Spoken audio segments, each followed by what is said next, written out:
the BBC World Service. You'll find more in-depth conversations on the interview wherever you get your BBC podcasts, including episodes with music legend Stevie Wonder, German Chancellor Friedrich Merz, and godfather of AI, Yoshua Bengio.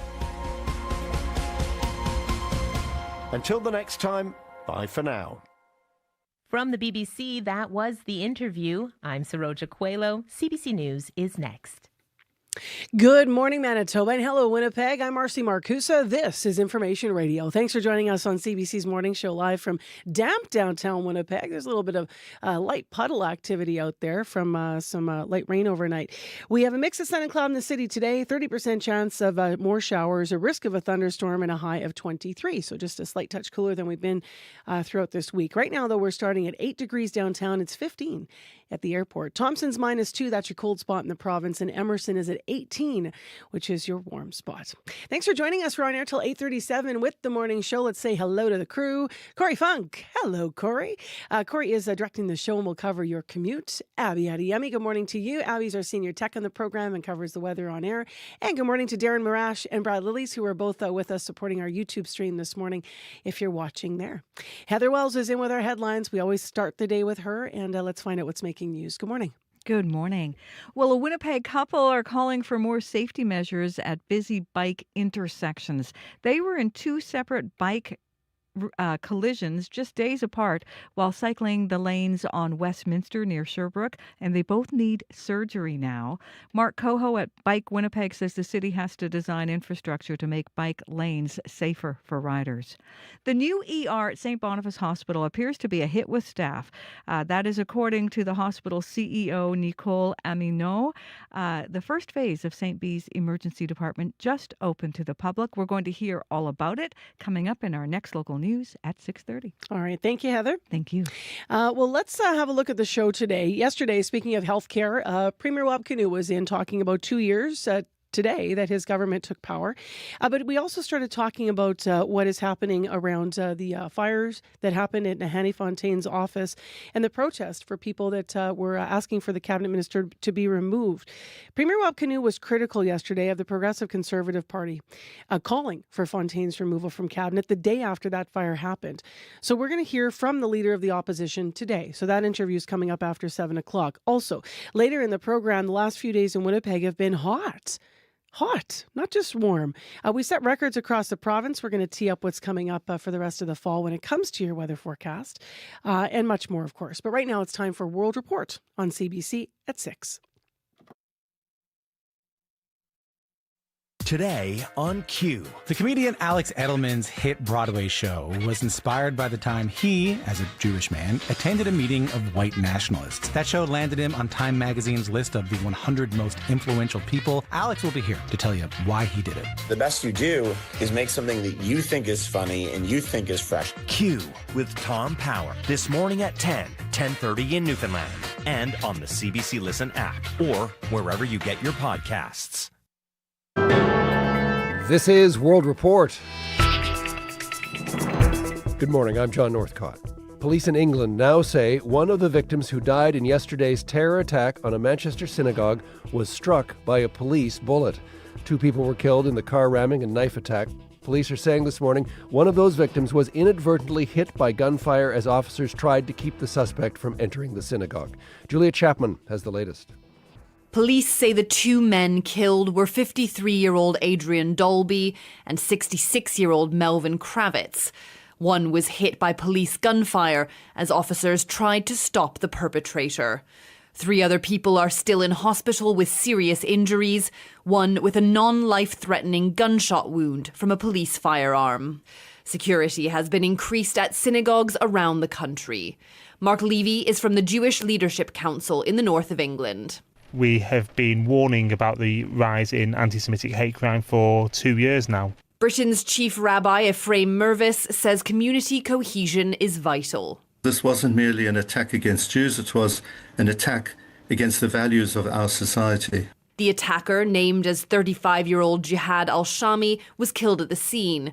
Police say he wasn't known to them, and they're now working to establish a motive. 3 individuals have been arrested in connection with the attack. British Home Secretary Shabana Mahmood says the terrorism threat in the UK is evolving. The government will respond. If there are lessons to be learnt, I will ensure that they are learnt. A march is due to take place in London tomorrow in support of the outlawed group Palestine Action. Police have asked for it to be called off, warning that demonstrations will stretch their resources and make it harder to protect Jewish and Muslim communities. Organisers say the police should focus on that work rather than arresting peaceful protesters. Julia Chapman, CBC News, London. Thousands of Italians are taking part in a general strike in solidarity with Gaza. Protests are happening across the country, including in Rome, Milan, and Florence. The protests are prompted by Israel's interception of the Samud flotilla. It was hoping to break the Gaza blockade and deliver humanitarian supplies to the territory. This morning, the Israeli Navy has taken control of the last boat in the flotilla. It was seized about 40 nautical miles off the coast of Gaza. Protesters are being taken to the port city of Ashdod and will then be deported. To a CBC Marketplace investigation now, and a warning to listeners that the content may be disturbing to some. It includes references to sexual assault and suicide. Canada's Justice Minister is promising new laws to crack down on child luring, sextortion, and deep fakes. This commitment in response to a Marketplace investigation showing sextortion is on the rise, with young Canadian boys as the target and scammers a world away in West Africa. Asha Tomlinson reports. He was kind of the glue that held us all together. Ryan Cleland from Prince George, BC, is still processing the loss of his 12-year-old son to sextortion 2 years ago. I had spoken with Carson about sextortion online and what to do if it happens. And Carson started talking to who he thought was a girl on social media, but it was a scammer. He sent a nude photo and was blackmailed. Then he took his own life. He's just a boy, and that's an adult problem. That's why they pick on the kids. Sextortion is sexual blackmail, where kids are lured into sending nude images, then threatened for money. Canada's child exploitation tip line, CyberTip, tells us it receives between 50 and 80 reports a week. 85% of victims are boys. Paul Raphael is a cybercrime analyst. There is no other scam that involves targeting children, coercing them into a sexually compromising situation. It's run by a network called the Yahoo Boys, based in Nigeria. We find a member willing to talk. Yeah, most times it's very hard to find a job, so I just need something doing to survive. Ryan Cleland wants to see more action from government. Minister of Justice Sean Fraser says new laws are on the way. What people should expect to see in short order is new criminal legislation that's going to address online sexploitation and extortion of kids. You should expect to see the first steps taken in the fall sitting. Asha Tomlinson, CBC News, Toronto. There are resources that you can turn to if you or anyone you know has been sextorted or is having thoughts of suicide. You can find CyberTip online or call or text the Suicide Crisis Helpline. That's 988 anywhere in Canada, or call the Kids Help Phone.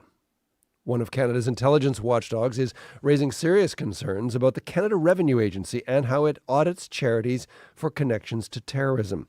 The investigation follows years of allegations that the CRA is biased against Muslim charities. Catherine Tunney reports. Deeply flawed. They're biased and they're discriminatory. Tim McSorley with the International Civil Liberties Monitoring Group has spent years arguing the CRA unfairly targets Muslim charities, disproportionately selecting them to be audited based on terrorism concerns. Vindication this week in the form of a report from one of the country's intelligence watchdogs. The National Security and Intelligence Review Agency spent about 2 years combing the records of CRA's Review and Analysis Division, known as RAD. The unit is meant to make sure registered charities aren't being used to finance terrorism. Investigators say the CRA could not justify why it opened audits into so many Muslim charities, and that its whole process lacked rigor and potentially violates the charter. CRA has relied on either dated information, guilt by association that are unsubstantiated. CRA says it's already making changes based on the report's findings. Wayne Long, the government Secretary of State for CRA, says he'll make sure that happens. We know the charities do great work across our country, and we will kind of lean in, and I will personally lean in and make sure that things are right. The National Council of Canadian Muslims wants the Liberal government to go further. It says RAD is so problematic, it's time to dismantle the unit and start over. Catherine Tunney, CBC News, Ottawa. There's a new Archbishop of Canterbury this morning, and for the first time in the church's nearly 500 years of history, it's a woman. Sarah Mullally has been chosen as the spiritual leader of the Church of England. She spoke at Canterbury Cathedral. Washing feet has shaped my Christian vocation. As a nurse, then a priest, then a bishop. In the apparent chaos which surrounds us, in the midst of such profound global uncertainty, the possibility of healing lies in acts of kindness and love. Mullally has a big job ahead. The church is divided over the treatment of women and 2S LGBTQ+ people. Mullally will also have to confront concerns that church leaders haven't done enough to address sexual abuse scandals. Finally, Taylor Swift released her latest album overnight. The Life of a Showgirl is the pop superstar's 12th original studio album. It was recorded during her record-breaking Eras tour, which begs the question, does she ever rest? As Oct.3 tells us, apparently not. I heard you calling on the megaphone. You're tuning in to The Fate of Ophelia, Taylor Swift's new song from her new album, The Life of a Showgirl, that dropped overnight. And there's a theatrical release in theaters across the country for the next 3 days. People are ready. Her name was Kitty. Made her money being pretty. Swift made the new album during the Eras tour. As for what's on the big screen, what's promised is behind-the-scenes content. Taking it all in Halifax is Liz Duff, the host of the pop culture podcast Late Night Scrolling. She's launched it in a way where fans can come together. She's asked people to put back on the outfits they wore to tour, showing up in glitter and fringe dresses and all kinds of exciting costumes to really make it a moment and feel like you're a part of the community. It's the second time that Swift has had a theatrical release. The Eras Tour film was a big hit in movie theaters in 2023. But this content is expected to be different. It will include a new music video for The Fate of Ophelia. Taylor is a self-identified industry disruptor. Sydney Urbanak is a culture writer in Toronto. Normally you premiere a video on YouTube these days, so she's also taking a cut of box office. Variety magazine is predicting Swift will top the box office this weekend. For fans that miss seeing this limited release in theaters, the content is expected to be made available online soon. Oct.3, CBC News, Toronto. You were just holding your powers, now I can see it all. I can see it all. Late one night, you took me out of my grave. And that is the latest national and international news from World Report. If you're enjoying the World Report podcast, and we hope you are, please follow us and tell a friend. It helps to spread the word. I'm John Northcott. This is CBC News.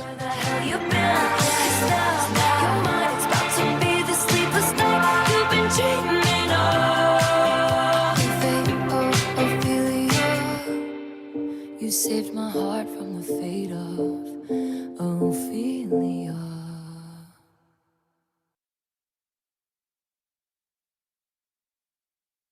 Guys, to walk out and find some wet on the ground in Winnipeg. It's damp out there. We do have a chance of showers today. It's 10 degrees. Good morning. It is CBC you're listening to. I'm Marcy Marcusa.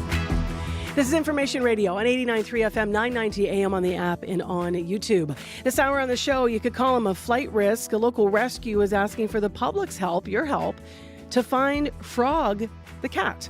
He went missing from the Winnipeg airport last week, and the story's causing a bit of a buzz. We're going to find out why, and we're also going to find out what happened here. In addition, what are Americans thinking when they come to Canada? CBC's Blair Sanderson spoke to some U.S. tourists about how they expect to be treated as Trump continues his rhetoric about the 51st state, and as, of course, the stats show that more Canadians are avoiding going to the States. And okay, Blue Jays, let's play ball. Tomorrow afternoon, facing the New York Yankees, who took down Boston last night 4-0. We will tee up that series as the Jays march toward the World Series. We hope. We're going to see. All right, let's get to what's happening in our news locally. Heather Wells is in now with our headlines at 6:11 a.m. this morning. Hi there. Hi there.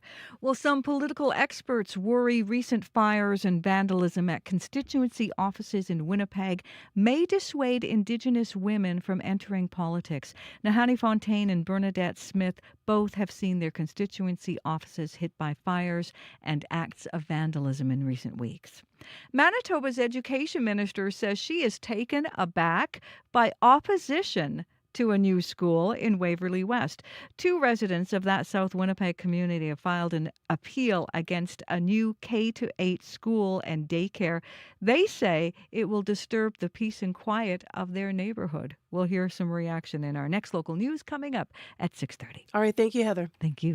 Now let's get to the forecast. Abby Adeyemi, I probably should have known it was going to be maybe wet last night. I don't know. It's kind of just damp, though, this morning. Maybe a little bit of showers? Yeah, a little bit of showers overnight. Some showers came, and then some areas saw more like light rain overnight, but some part of the city saw just drizzles till this time of the morning. And some people may be waking up to that saying, hey, what happened outside? Yes, we got light showers overnight. Similar conditions we might be seeing today, though it's going to be warm in a lot of areas. We're going to see a mix of sun and clouds in the forecast. The clouds will be more like the big player today. Some humidity will be hanging in the air from the south all the way, tracking it all the way up north. We'll see thunderstorms also popping up in some areas. Winnipeg right now, we're looking at 15 degrees at the airports and 10 degrees at the Forks. Temperatures will warm up close to 23 degrees today, and the humidity would make it feel warmer than that. I'm looking at Thompson this morning, Marcy. It's chilly. -2 in Thompson this morning, below zero. It looks like fall is already settling in that part of the province. But other parts of the province, the south, we're seeing mid-teens to low teens, and the north will warm up to close to 17 degrees today. But Winnipeg, right now, we're looking at 15 degrees. All right. Yeah, there's a bit of a shift today for sure. Thanks, Abby. You're welcome. Corey Funk, traffic. My wife just bought these big, beautiful orange mum flowers. Oh, That's this big orange globe. It looks like a pumpkin, but it's all little flowers. I love those. And there's this feeling like they just went on our front lawn, and we just know that in 2 weeks they're just gonna be like. I can't buy them anymore. There's things I should. So I can't buy mums and I can't buy tomatoes anymore because they need too much water and love, and I neglect everything and it dies because they're fussier than my other plants. Yeah. I'm a coleus woman myself. Okay. Always make sure your yard look good and you can forget about it for a long time. Okay. Coleus just sounds like a disease to me. I don't know much about flowers, so. Well, cholera is a disease. All right. Also hard to take care of. Yes. Okay, we're on a roll we don't want to be on, by the way, so we're going to move on. Okay. What's going on with what's happening in the actual Yes, sorry. Very quiet commute overall. Haven't heard of any major issues out there. But if you do see something going on, give me a call on the CBC commuter line. That number, 204-788-3093.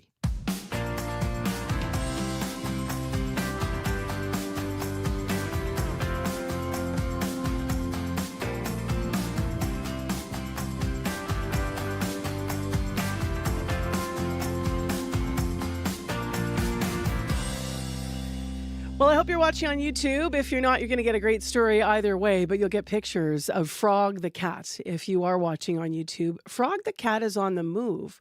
First, this animal escaped death, and now he's actually escaped his rescuer. A local pet rescue, Canine Advocacy Manitoba, wants your help to find this cat. He went missing at the Winnipeg airport last week. There he is. There's a little picture of him if you are watching on YouTube. He's a fuzzy little guy, white belly, and he's got kind of little spots of orange on him, looks like. So he went missing at our airports. Lexi Yanovchik is with Canine Advocacy Manitoba. She's up early and on the line to tell us what happened. Good morning. Good morning. How are you? I'm well. Look at this little guy. Yeah, he's such a sweet boy. Am I describing him well? Is it orange I'm seeing in this? Yeah, so he's orange and white.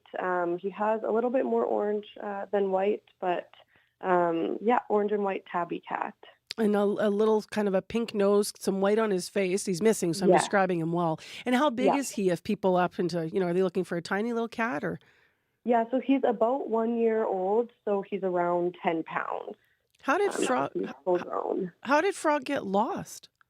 Yeah, so he unfortunately, he was on his way to fly out to BC, actually, to one of our partnering rescues to find his forever home there when he unfortunately escaped out of his carrier right outside the airport.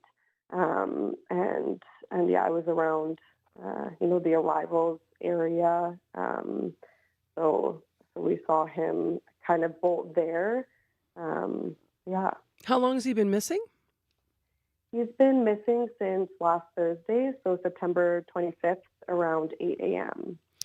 I mentioned a bit when you were coming on here that he also has a bit of a backstory. He escaped death as well, this little rescue. So what happened to him?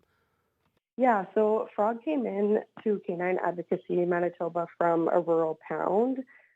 He was actually set for euthanasia when they contacted us to see if we were able to take him in. And we were, thankfully. So we neutered him and then placed him in a foster home. And yeah, as I said, he was just about to fly out to BC to find his forever home when he escaped. Have there been any sightings since last Thursday? We've had a number of leads, but none of them have turned out to be him. But we have had a number of people reach out with possible sightings. And is it right that posters are up, I guess, around the airport as well, just in case? Yeah, so there's a bunch of posters up around the airport and in the surrounding areas. We typically, cats do stay closer to where they, went missing, but we're not ruling out that he could have gone a bit farther than the airport area. Why was Frog destined for Abbotsford? You mentioned that he was going to be adopted? Yes, yeah. So he didn't have an adoptive home yet, but he was going out to be fostered with our partnering rescue out there. And then typically, cats outside of Manitoba, like provinces like BC, Alberta, Ontario, they get adopted much faster. So we do focus a lot of our efforts on sending both cats and dogs outside of the province, just to give them their best chance at being adopted as soon as possible. What's his personality like, especially that might come into play should someone see this little guy? Yeah, so he's very friendly typically, but he would be very scared right now. He's probably a little bit disoriented. So we do ask that if anybody does see him or see a cat that looks like him, that they don't chase him, because that will likely just scare him off.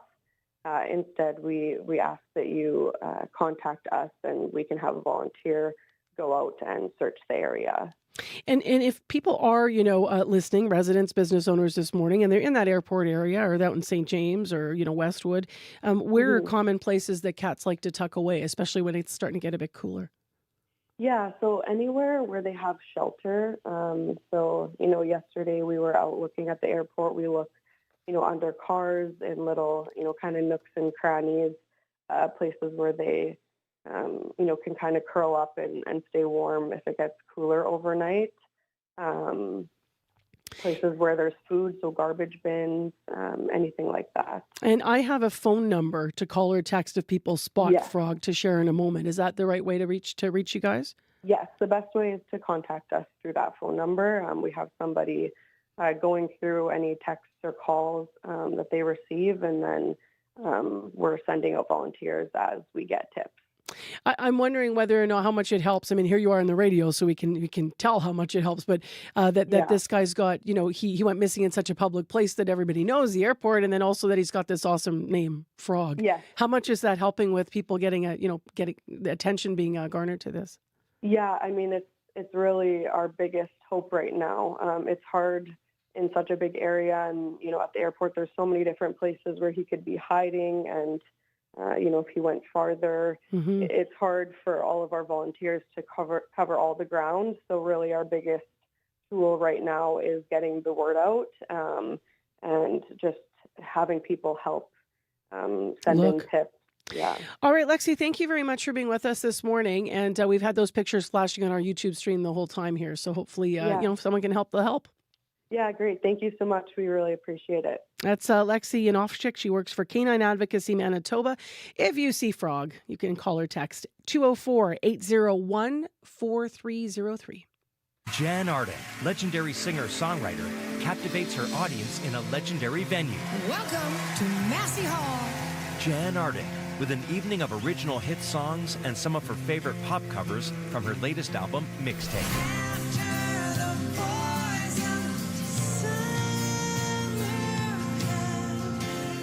Jan Arden, CBC Live at Massey Hall. Watch free on CBC Gem. Thank you. Well, speaking of award-winning artists, Winnipeg's Chantal Kreviazuk is known for hit songs like Leavin' on a Jet Plane. I love her version of that. And Before You. But last week, she was inducted into the Western Canadian Music Hall of Fame at the Breakout West 2025 festival that, as you know, happened here in Winnipeg. What you may not know is she's written as well some pretty big hits for the likes of Kelly Clarkson, Kendrick Lamar, and even Drake.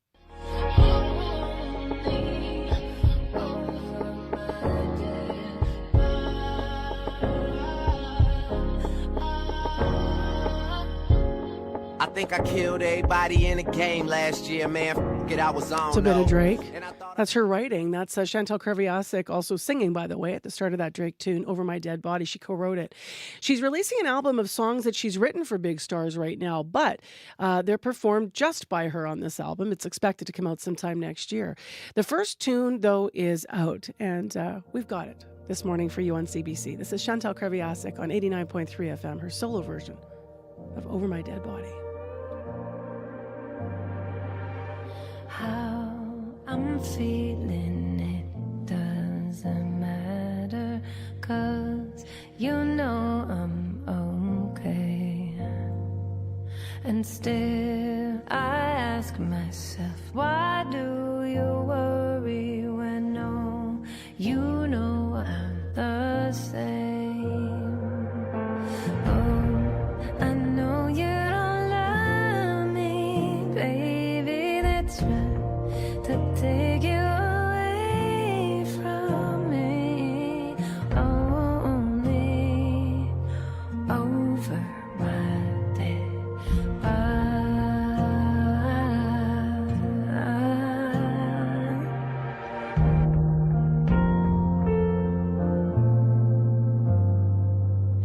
Where I'm going, it doesn't matter, 'cause you know I won't stay. And still I ask myself, why such a hurry when no, some things never change. I know you don't love me, baby, they're trying to take you away from me, only over my dead body.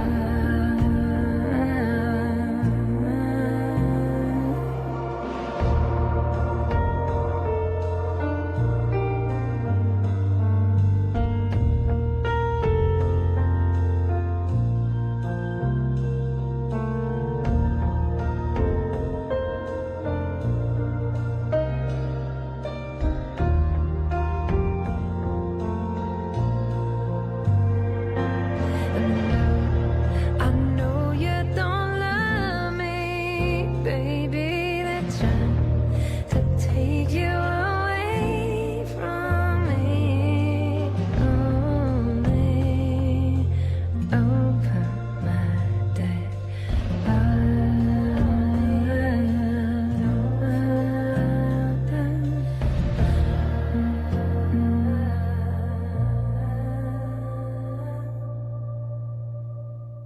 Chantal Kreviazuk, she co-wrote that tune for Drake. That's her solo version, though, of Over My Dead Body. Very cool. Her album coming out with all of those songs she's written for big stars, but now done by her, will come out sometime next year. So you can look forward to that. You're listening to CBC. I'm Marcy Marcusa on 89.3 FM, 990 AM on that app and on YouTube. It is 10 degrees in Winnipeg, mostly cloudy right now. 11 and clear in Brandon and in Thompson, misty and -2. Well, you like a bad joke, or maybe not like a joke at all, U.S. President Donald Trump won't stop talking about Canada becoming the 51st state. Earlier this week, Trump again floated the idea in front of U.S. military officials in Virginia. For many Canadians, this, among other things, is creating growing resentment toward our neighbor to the south. And that got CBC's Blair Sanderson wondering if U.S. tourists have any apprehensions about visiting Canada. In Halifax, cruise ships bring in Americans by the droves. He decided to hit the streets as they were getting off the boats. Hello. Hi. Hi, where are you from? Fort Lauderdale, Kentucky, and Dallas, Texas. We're from Minnesota. I'm from Missoula, Montana. Brooklyn, New York. Welcome to Canada. Thank you. Any apprehension about coming to Canada? Were you nervous at all because of, Trump and the things he said? No, not at all. No, I really had none. I've heard there's some animosity about Canada becoming the 51st state of the United States, but in jest. No comment. On political issues. What's that? I said we plead the fifth on political issues, yeah. Right. Were you expecting to talk about politics on your vacation? Honestly, I imagined it would come up being in Canada. I'm not surprised at all. We were wondering if we'd be welcome, basically. Yes, I thought as the way our country has been treating Canada, I was almost embarrassed for my country to come here. And I didn't know how I would be appreciated by Canadian people. So I bought myself a hat that had the maple leaf on it. I see you're wearing it right Yes, now. It's a I big am. red hat Yes, I with a am. white maple leaf on it. I'm today an honorary Canadian. Thank you. And you bought it even before coming here? Oh, yes, I bought it a month ago. So this is sort of your armor against criticism of any kind. Yes, it is. I forgot to put it on today. I have a Canadian and USA flag pin that I've been wearing on this trip. I just forgot to put it on today. Why do you feel it's necessary to wear that?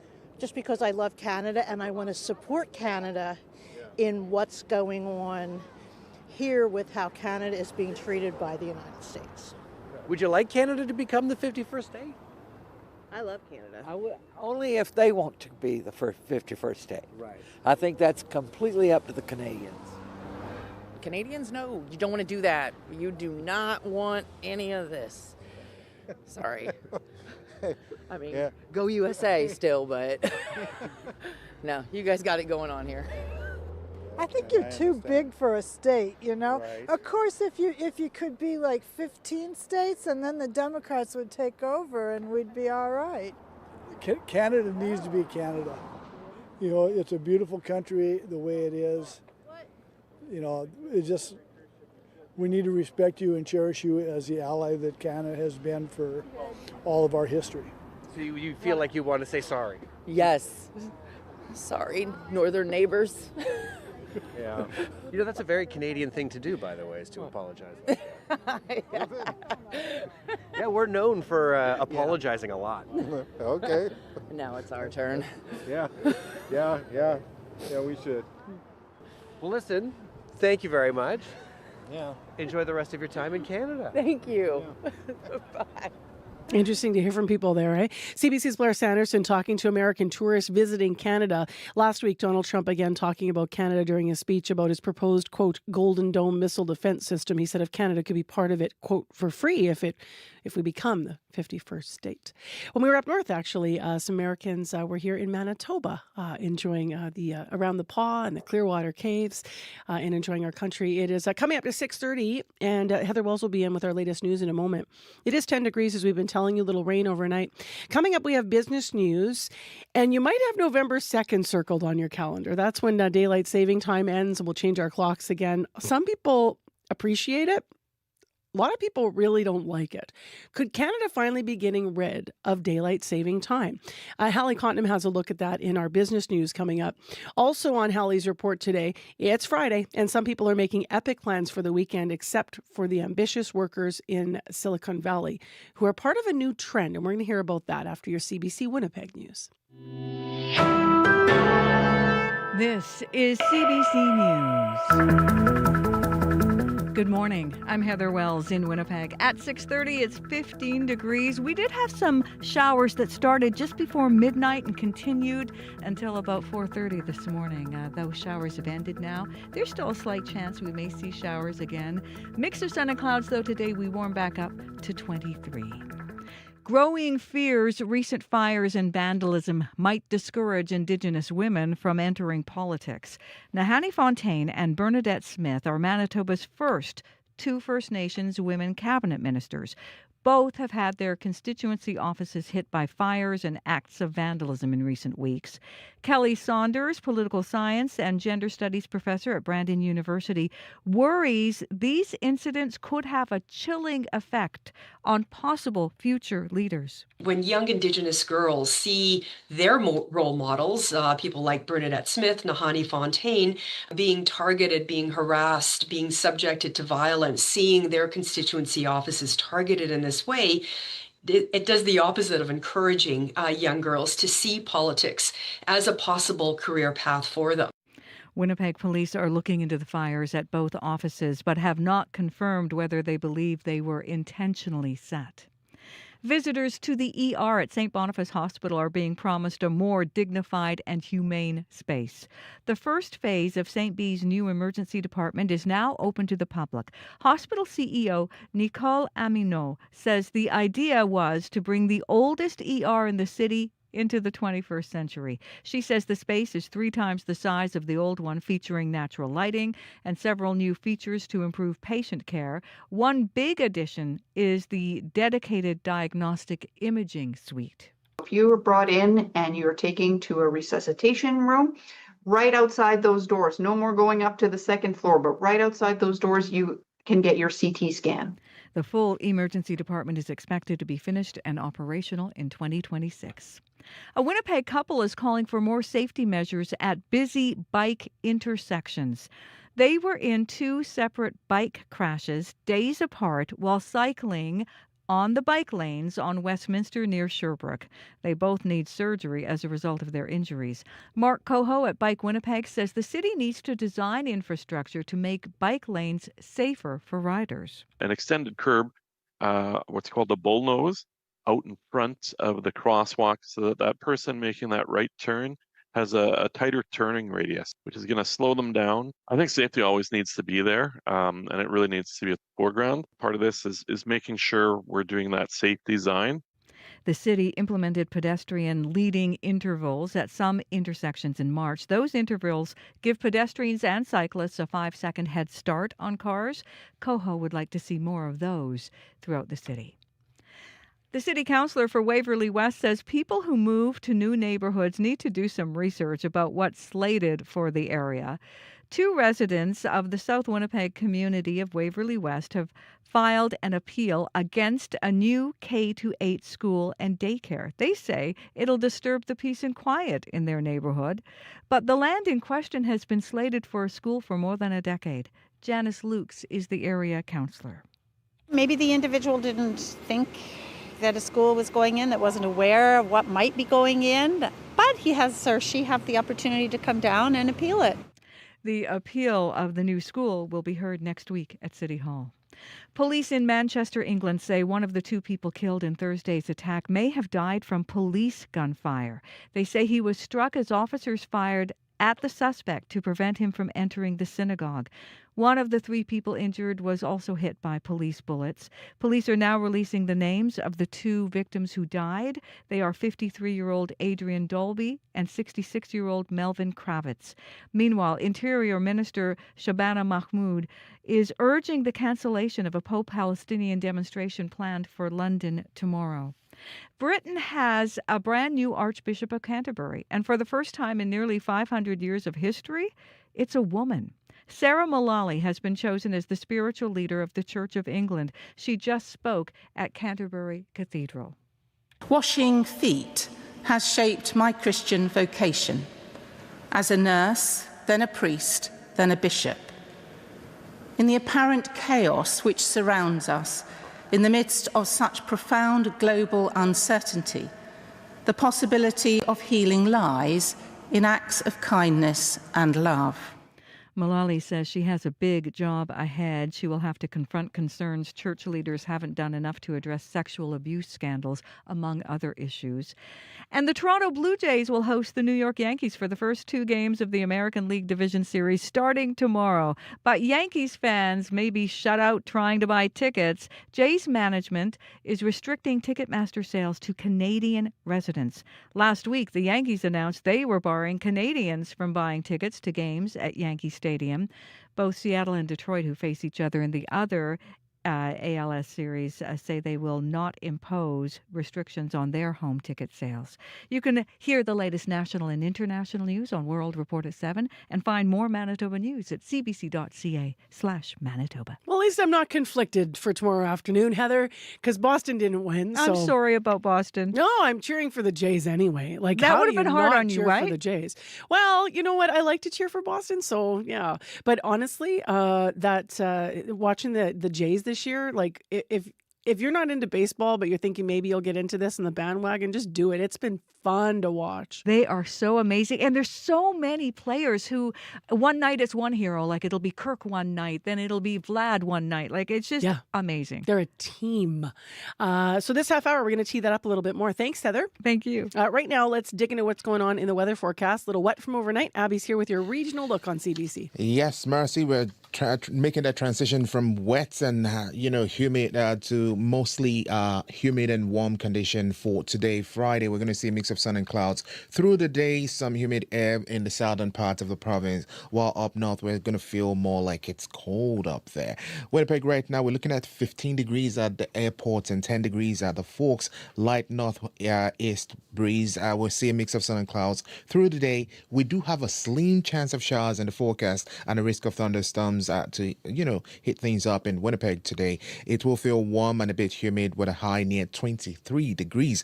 Down in the Pembina Valley region, from Morden, Winkler, to the Morris, down to the U.S. border, we're looking at 14 degrees to start. We're expecting a mix of sun and clouds, along with a mix of showers and thunderstorms to go in the afternoon. It turns breezy from the southeast later. Then it's going to feel hot and humid in the afternoon period. Temperatures will warm to about 26 degrees. Heading west to Brandon, clear and mild this morning. 11 we're seeing there. There's a slim chance of showers in the forecast with a risk of thunderstorms in the afternoon. Temperatures will climb to about 21 degrees for Brandon today. In the Parkland region, from Dauphin all the way down to the Riding Mountain area, we're seeing misty conditions this morning. It is cool there. We're tracking 6 degrees. These fog patches will lift, leaving behind a mix of sun and clouds and a slim chance of showers and thunderstorms in the afternoon. It will feel mild. The high for that part of the province would try to get close to 20 degrees today. For Gimli and the rest of the Interlake region, we're looking at 15 and 16 degrees, mostly cloudy there. A slim chance of showers also in the forecast, warming up to a high of 20 degrees for that part of the province. Now we track it into the Power, Flin Flon nearby areas. Cool start, 4 degrees, 9 degrees we're seeing in most of the communities there. Misty conditions we spotted earlier, that is cleared up. Now the fog patches left behind would clear into a mix of sun and clouds later. Temperatures will climb to a mild 17 degrees in the afternoon. Further north, we're looking at Thompson and nearby areas around Gilliman. We're seeing freezing fog there this morning. Chilly at -3 this morning. Expecting sunshine to come later in the morning, and then a few clouds will roll in by the afternoon period. Those fog patches you're noticing will clear this morning, and then we'll see temperatures get to 14 degrees rather. While in Churchill, we're looking at 3 degrees, mostly cloudy there. Light southwest breeze. Sunshine will dominate the day for folks in the Churchill area, and we'll see a temperature pushing to a high of around 11 degrees. Overall, Marcy, it's just a mild fall day in the province today. We're going to see sunshine and then some passing clouds and a few showers or even some storms in the southern part of the province. But right now, Winnipeg, we're tracking 10 and 15 degrees, depending on where you are in the city. All right, thanks, Abby. Thank you. Corey Funk. It's been a pretty quiet commute this morning so far. No major issues that I've heard of. But if you're out there, if you're walking, you're biking, you're driving, you see something going on, do give me a call. I'd love to hear from you. That number, 204-788-3093. I love how I throw to you. I don't even say Corey's here with the commute or anything. I just say your name. I know, and I guess I should probably do some traffic or something. It's been quiet, though, this fall. Yes, That's it okay. has. Yeah, I'm okay with that, because I imagine, I was just thinking about this, because if this were 2019 or something like that we would be just 10 days away from that big snowstorm. Oh, gosh, you're going back in that weather history. Wow. I know. Well, we're not talking about that this morning on the show, but coming up, we are going to talk about what we have for the rest of the fall forecast, as it's been so unusually warm. We broke a whole bunch of records in September. Right now, let's go to business news. Hallie Cottenham is with us with our report. Good morning. Good morning, Marcy. All right. Some people hate this. I'm talking about daylight saving time. Is Canada finally getting rid of it? Well, if a Liberal MP gets her way, yes, absolutely. Marie-France Lalonde wants to ditch the annual ritual of springing forward and falling back. For over 117 years, we have simply followed this tradition, discussing it among ourselves at the dinner table, sharing how much this is meaningless, or debating why it is. We keep doing it. She wants Canadians freed from the stress of switching. She talks about the spike in the number of vehicle accidents. She'll be tabling a private member's bill next week to try and push this forward. But here's the thing, Marcy. Time regulation is a provincial matter. Saskatchewan and the Yukon Territories have already gotten rid of daylight saving. Ontario says it would like to as well, but only if Quebec and New York agree to coordinate. And there's a similar wait-and-see approach in Atlantic Canada. In any case, we have a few more weeks before we have to deal with falling back in the wee hours on Sunday, November 2nd. Let's go to another story here. It's Friday, of course, and people are making maybe epic plans for the weekend, except for ambitious worker in Silicon Valley who are part of a new trend you're going to tell us about. Yeah, they're putting in big hours. They're grinding it out at work to get ahead. It's called the 996, when people work from 9 a.m. until 9 p.m., 6 days a week. It's a trend that originated in China, according to the New York Times. Some job listings at AI startups in Silicon Valley now specify that applicants be willing to work more than 70 hours a week. The Wall Street Journal quoted a 23-year-old who said, "Why would I go drink at a bar if I can be building a company?" The former CEO of Google says U.S. tech workers have to make some trade-offs to compete with China's hustle. But the 996 trend is controversial in China as well, after a 22-year-old collapsed and died on her way home from the office at 1:30 in the morning. And the financial tech company Ramp is reporting there's an uptick in the use of corporate credit cards at restaurants and delivery and takeout, and it's happening around 11 o'clock in the morning on Saturday mornings, when workers who've pulled all-nighters need to refuel. And speaking of weekend plans, we've already been talking about this a lot. I know I'm going to be watching baseball. Yeah, the postseason getting underway for the Jays. They'll take on the Yankees, as we now know, in the American League Division Series. But you don't have to live in Hogtown to care. You were talking about this earlier, Marcy. Pat Pellegrini heads up Vividata, which measures the value of brands and consumer habits. We showed that the Jays are really Canada's team. Contrast would be the Raptors, where the fan base is more in Toronto, whereas with the Jays, the fan base is throughout Canada, 6.3 million fans nationwide. Nearly half of them, 41%, live outside Ontario. Their fandom is about 15 times larger than the next MLB team, which would be the Yankees at 430,000. It's twice as high as the Cubs, Tigers, Red Sox. They have a little bit of an older fan base. The average age is about 51. But the Yankees, the average age is 60. And I didn't know this, Marcy. This is the first ever playoff meeting between the Yankees and the Blue Jays. I didn't know that. Any case, you said you have plans to watch tomorrow and Sunday, and then the series shifts to New York. Yeah, I also have plans to buy a hat. I mean, they have the whole country cheering for them, and they have the whole country to choose from. So maybe not fair to compare us to other American cities, but we'll see how far they go. By the way, this half hour we have a whole interview about that. And a bonus question we can't resist. Everybody loves talking about Taylor Swift. Fans might be forgiven for being a little sleepy this morning. Yeah, her 12th studio album dropped at midnight. It's called The Life of a Showgirl. Here's just a little taste of one of the new songs. There's a dozen of them on the album. This one's called Opalite.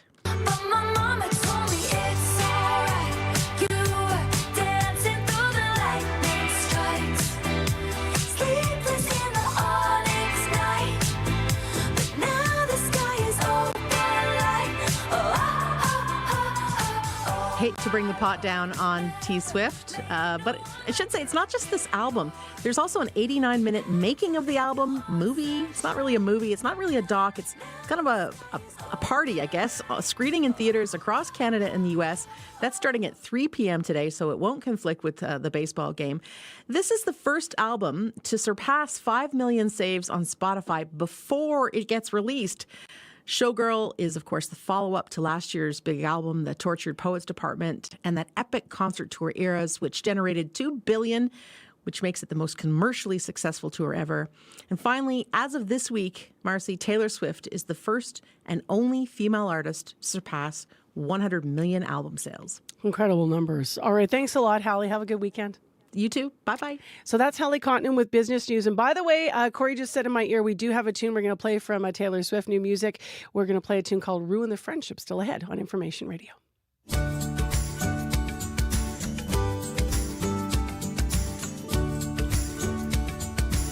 Right now we have music closer to home. This is Winnipeg-based singer-songwriter Arnold J., originally from Ghana. He released his new single, Highway to Nowhere, on September 12th.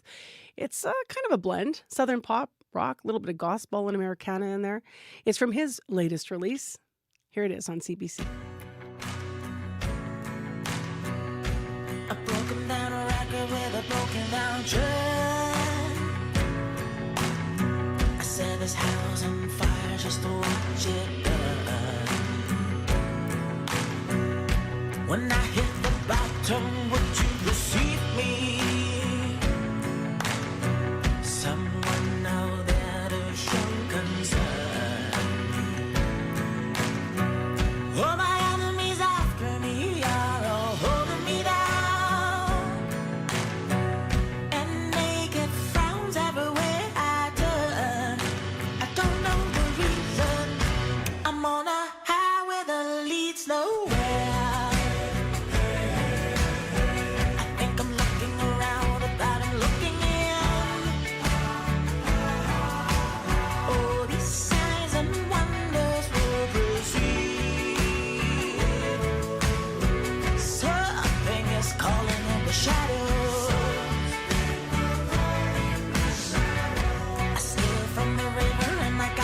See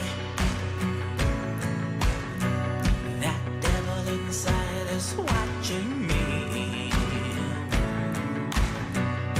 He wants me in dungeons for to confine me. Lord, shine your light down over me.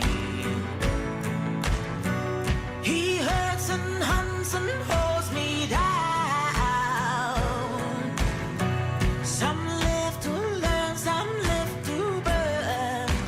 Season to season, I'm on a highway that leads nowhere. I think I'm looking around, but I'm looking in. Oh, these signs and wonders will proceed.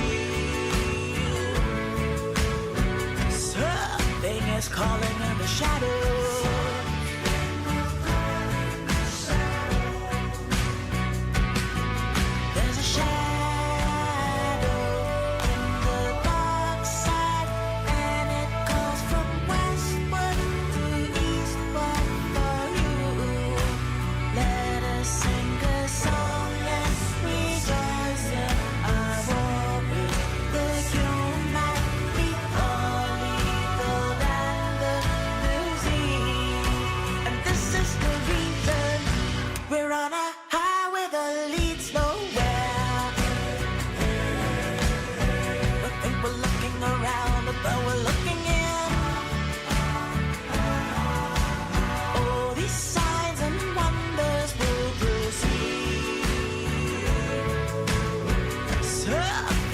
Calling in the shadows. Something is calling in the shadows. Something is calling in the shadows.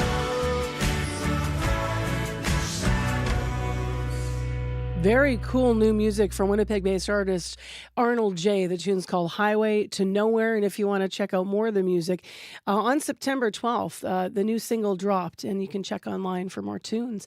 It is 11 minutes now to 7 o'clock. I'm Marcy Marcusa. Thanks for being here with our team here at Information Radio. Well, speaking of teams, let's get ready for this series. We've been talking about it a lot this hour on the program. The Blue Jays and the Yankees tomorrow afternoon. The Jays took down Boston last night 4-0, all thanks to one inning, and the Boston season is done. So the Jays are they're opening up the American League East Division Series tomorrow. It is their first appearance at the ALDS in almost a decade. They will take on the Yankees in the playoffs with home field advantage. And in case you don't watch baseball, this is do or die time, folks. Only one team's going to make it out of this. So let's set up the series. Greg Strong is with us, sports reporter who covers the Jays for the Canadian Press. Hey there. Good morning. So we are going to face the New York Yankees in the ALDS. How do the Jays stack up against the Yankees? This is a pretty even matchup. I mean, both teams won 94 games in the regular season. Toronto took the top seed because of their head-to-head record, so they should be confident. They beat the Yankees 8 times out of 13 total games, so including a big 4-game sweep in the middle of the season that really kind of catapulted the Jays into the first-place position they held from there. So the big thing for me is just trying to negate that Yankees power. I mean, so many big home run bats in that lineup, led by Aaron Judge, but also Giancarlo Stanton and Jazz Chisholm. I mean, they have a lot of weapons, but the pitching can be so-so. I mean, certainly front-of-the-line starter Max Fried, but the bullpen, bunch of question marks for me. So if the Blue Jays can keep their offensive train rolling here, they had a great season at the plate, led the American League in batting average and on-base percentage. I like their chances. And, of course, home field advantage is key, too. You know, they played such good small ball all year, and I mean, no matter who was in or out, but their pitching isn't strong. And last night, the pitching from that young pitcher for the Yankees was scary, frankly. People that haven't been following the Jays this year, it's been so much fun to watch. But I mean, a year ago, they might be thinking the Jays? They finished last in the American League East. How did they go from worst to first this season? Yeah, they were terrible last year. 74 wins, last place, and then this year, a total rebound, 20 more victories over the course of the regular season, and several reasons why. Most notably, I think, the play of George Springer has been something else. I mean, he's 35 years old now, I believe, and just a huge season at the plate after 2 real down years, and he's been one of their key offensive cogs. And then you get guys like Vladimir Guerrero Jr. and Bo Bichette also having strong seasons. But to me, it's just those other contributors really have taken advantage of their opportunities. Not necessarily the household names. Guys like Nathan Lucas wasn't on the opening day roster. You've got Davis Schneider. Addison Barger has emerged as a real power threat. Guys like that have really, Miles Straw. I mean, you can go up and down the list. They're getting the clutch hitting.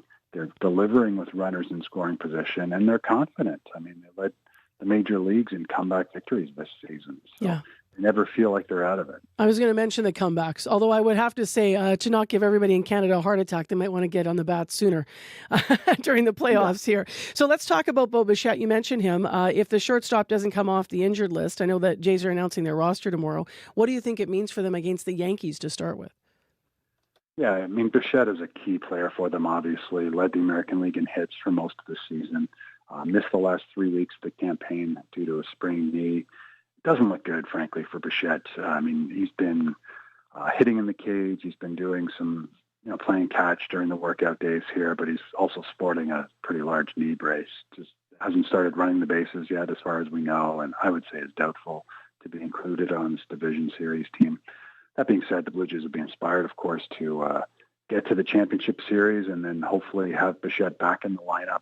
Without him, likely looking at Isaiah Kiner-Falefa, veteran backup infielder who's played well down the stretch. He'll likely be included on the roster if needed. But that's the big question mark is Bichette's status. Also, a few other guys banged up, Ty France, Chris Bassett. We'll learn more today when manager John Schneider meets the media. Likely the Game 1 starter will be announced. But the roster announcement likely coming tomorrow morning. So I'm of the era where I was in grade 12 in first year university when the Jays went back-to-back World Series. So I remember a winning Canadian baseball team. What are they going to have to do if they want to go deep in the playoffs and have a shot at the series this year? We're around the same age then. I also have memories from the early 90s there when they were winning the Fall Classic. And, of course, Blue Jays fans remember that Joe Carter home run, and even 2015 and 16 when they made it to the Final Four, you had those big moments, right? The Jose Bautista bat flip. Yeah, and then in Winnipeg, even back then in the day when I was a teenager, they used to have, we don't have a pro ball team here, of course, but we had the exhibition. I remember the Jays came and there were big, people all had big, Jays blow up bats and stuff, and just that excitement that comes with a winning team. Do they have a shot? Obviously they have a shot at it this year, but what will they have to actually do to get it done? Well, you got to keep getting those clutch hits and try your best to shut down this Yankees offense. And it'll be interesting to see how they handle Aaron Judge, who, is one of a handful of players in baseball history with 4+ 50 homer seasons. So just a huge threat at the plate. Interesting to see how often they intentionally walk him and just avoid dealing with him.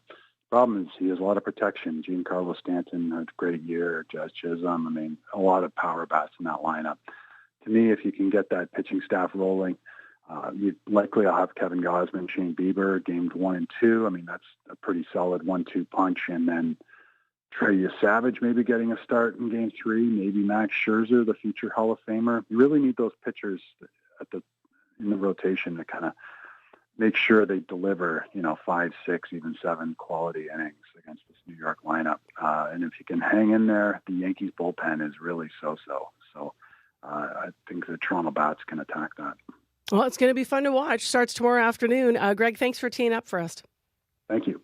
Greg Strong is sports reporter who covers the Jays for the Canadian Press. Blue Jays, Yankees, the time, in case you're looking for Central Time here in Manitoba to watch the game, 3:08 is when the game begins tomorrow. Let's go to Heather Wells with our local Manitoba news headlines. Good morning. Well, growing fears, recent fires and vandalism might discourage Indigenous women from entering politics.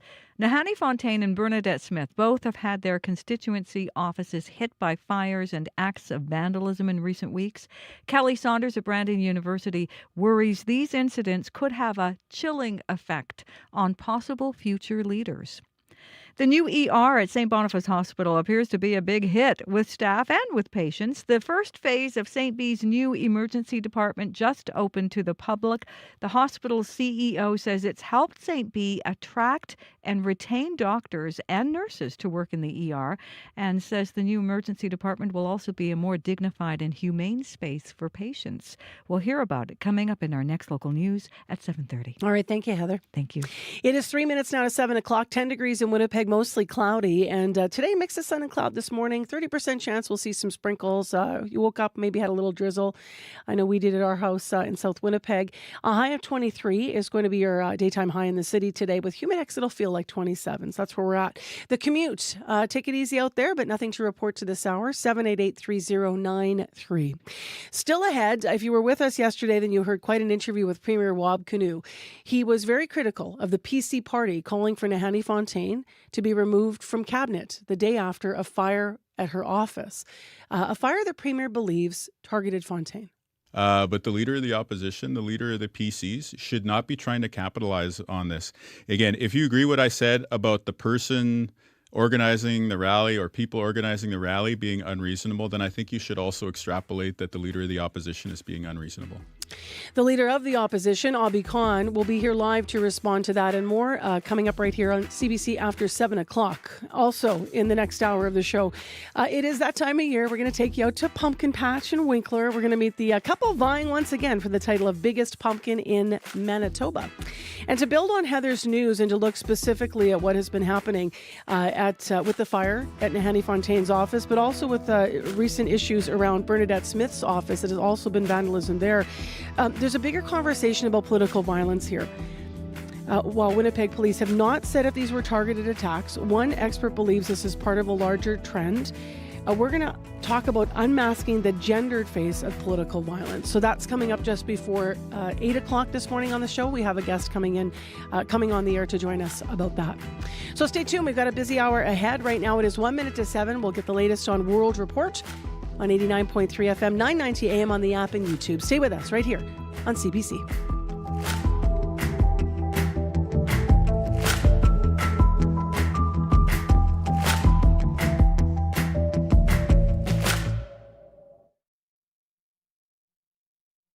Today on The Current. Hey, do you know about the USA? Can you tell me about the Constitution?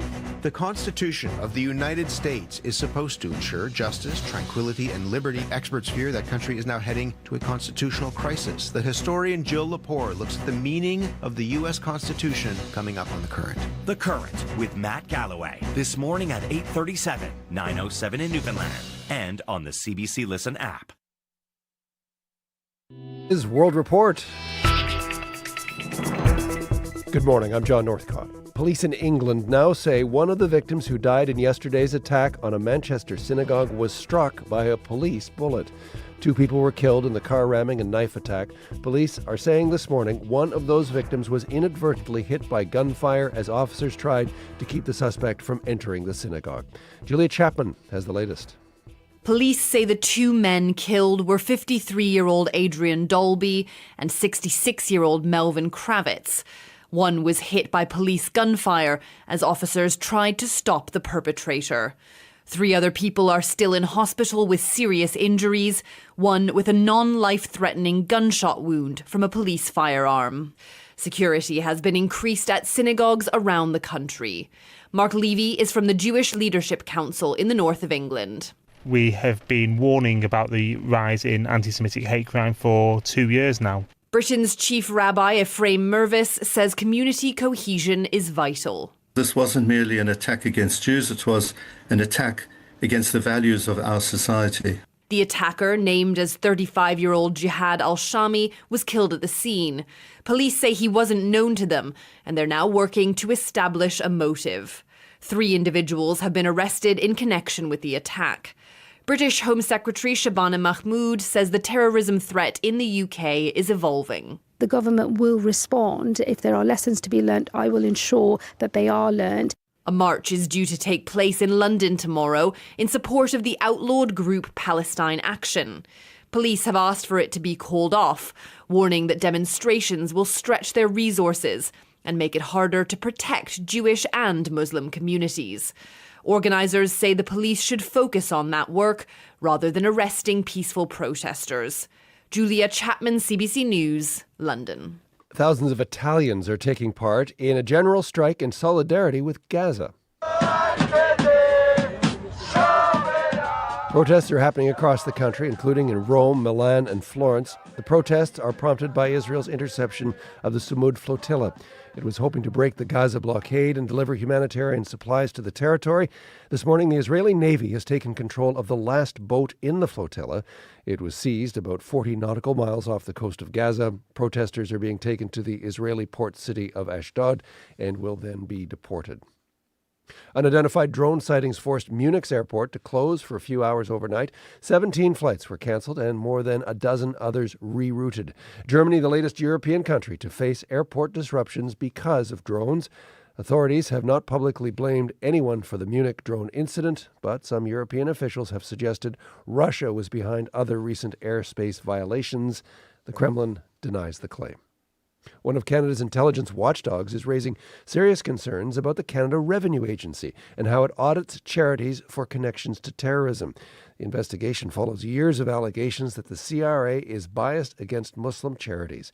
Catherine Tunney reports. Deeply flawed, they're biased, and they're discriminatory. Tim McSorley with the International Civil Liberties Monitoring Group has spent years arguing the CRA unfairly targets Muslim charities, disproportionately selecting them to be audited based on terrorism concerns. Vindication this week in the form of a report from one of the country's intelligence watchdogs. The National Security and Intelligence Review Agency spent about 2 years combing the records of CRA's Review and Analysis Division, known as RAD. The unit is meant to make sure registered charities aren't being used to finance terrorism. Investigators say the CRA could not justify why it opened audits into so many Muslim charities, and that its whole process lacked rigor and potentially violates the charter. CRA has relied on either dated information, guilt by association that are unsubstantiated. CRA says it's already making changes based on the report's findings. Wayne Long, the government's Secretary of State for CRA, says he'll make sure that happens. We know the charities do great work across our country, and we will kind of lean in, and I will personally lean in and make sure that things are right. The National Council of Canadian Muslims wants the Liberal government to go further. It says RAD is so problematic, it's time to dismantle the unit and start over. Catherine Tunney, CBC News, Ottawa. As the Canada Post strike moves into its second week, some seniors are changing how they receive their bills and make payments. But as Kimberly Molina reports, the shift online often means losing out on a human connection. I think for some people, this might be their only contact with outside world. While many seniors have moved online for mail, for those who still rely on postal delivery, this labor dispute is an inconvenience. But Ottawa senior Linda Ward fears what a shift to community mailboxes might mean. I know when we've had bad winters and seniors are not going out, sometimes neighbors notice it, but the postman is the one who actually comes to the door every day. Jane Stalabras runs programs for seniors in Ottawa. She says as many as 15% of her clients still rely on home delivery. And she also knows how critical the role between postal workers and the people they serve can be. I know that seniors chat to the postie when they're dropping stuff off, and I know that we've had phone calls from Canada Post folks that are concerned about somebody. The union representing Canada's postal workers called for a nationwide strike last week. It followed the federal government announcing major reforms to Canada Post, instructing the Crown Corporation to end home delivery. With no talks scheduled, there's no telling how long the postal strike will last. And that may convince more seniors to leave the mailbox and make the leap online. Kimberly Molina, CBC News, Ottawa. Yukon is heading into an election. The writ will drop later today, and in 1 month, Yukoners will vote in a new territorial government. Julian Green reports. So friends, here we go. Liberal Premier Mike Pemberton says above all issues the territory is facing, housing is the utmost concern. The territory has been plagued by long-standing housing shortages compounded by a rapidly growing population. Pemberton says the electorate can expect to hear how his party pledges to improve the situation along the campaign trail. That means getting more land ready and out the door.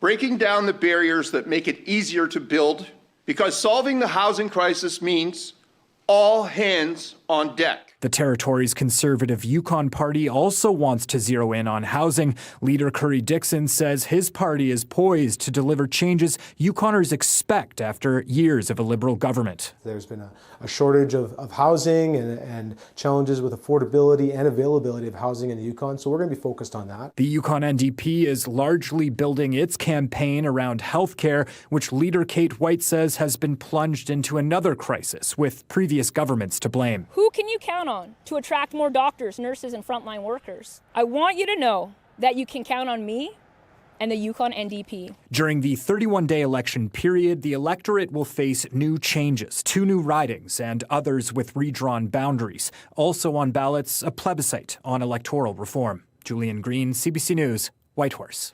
There is a brand new Archbishop of Canterbury this morning. For the first time in the nearly 500 years of the Church's history, it's a woman. Sarah Mullally has been chosen as the spiritual leader of the Church of England, and she spoke at Canterbury Cathedral. Washing feet has shaped my Christian vocation as a nurse, then a priest, then a bishop. In the apparent chaos which surrounds us, in the midst of such profound global uncertainty, the possibility of healing lies in acts of kindness and love. Mullally has a big job ahead. The church is divided over the treatment of women and 2S LGBTQ plus people. Mullally will also have to confront concerns that church leaders haven't done enough to address sexual abuse scandals. And finally, today is the day Swifties have been waiting weeks for. Hey, thank you for the lovely bouquet. You're sweeter than a peach, but you don't know the life of a showgirl, babe. Taylor Swift's new album, The Life of a Showgirl, came out at midnight, and a lot of fans have cleared their schedules. A survey from Bamboo HR found 6% of people who consider themselves Swifties booked today off work. They'll be doing a deep listen, looking for the meaning behind the lyrics. Like the end of a cigarette while she came out, I said you live in my dream. Gaylors, we see you. And for those of you who didn't take the day off and are planning to listen at your desk, you're not alone. 10% of respondents in that same survey said there is a dedicated Swiftie channel on their company chat. I'm immortal now, baby dolls. I couldn't if I tried. And that is the latest national and international and Taylor Swift news from World Report. I'm John Northcott. This is CBC News.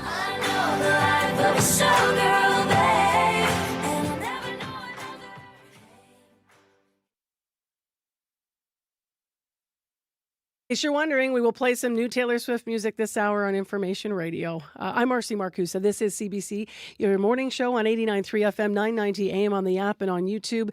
We have a feature interview this half hour in response to hearing from Premier Rob Canoe yesterday. He was very critical of the PC party, calling for Nahanni Fontaine to be removed from cabinet a day after a fire at her office. We are going to hear from the leader of the opposition, Obi Khan, in just a moment. Right now, Heather Wells has your headlines. Good morning. Well, some political experts worry recent fires and vandalism at constituency offices may dissuade Indigenous women from entering politics. As you mentioned, Nahanni Fontaine and Bernadette Smith have both seen their constituency offices hit by fires and acts of vandalism in recent weeks. Sarah Nickel, a Canada Research Chair in Indigenous Politics and Gender Studies, says Indigenous leaders have long faced patterns of intimidation and harassment, in particular female Indigenous leaders. Manitoba's education minister says she is taken aback by opposition to a new school for Waverley West. 2 residents of that South Winnipeg community have filed an appeal against a new K-8 school and daycare. They say it'll disturb the peace and quiet of their neighborhood. We'll hear more in our next local news coming up at 7:30. Abby, quick look at the weather. We got light rain in Winnipeg and we're warming up to 23 today. All right, it's a little cooler, a bit of a shift. And Corey, it's been quiet so far in the commute? Very quiet and still quiet out there. But if it's not quiet where you are, give me a call on the CBC commuter line. That number 204-788-3093.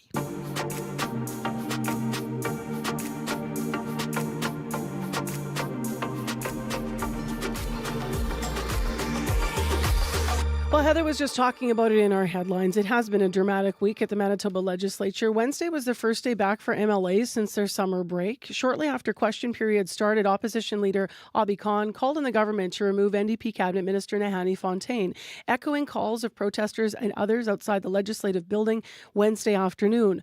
Fontaine has been criticized for criticizing an ASL interpreter on a hot mic, but also for reposting a social media post that was critical of for reposting a social media post that was critical of Charlie Kirk.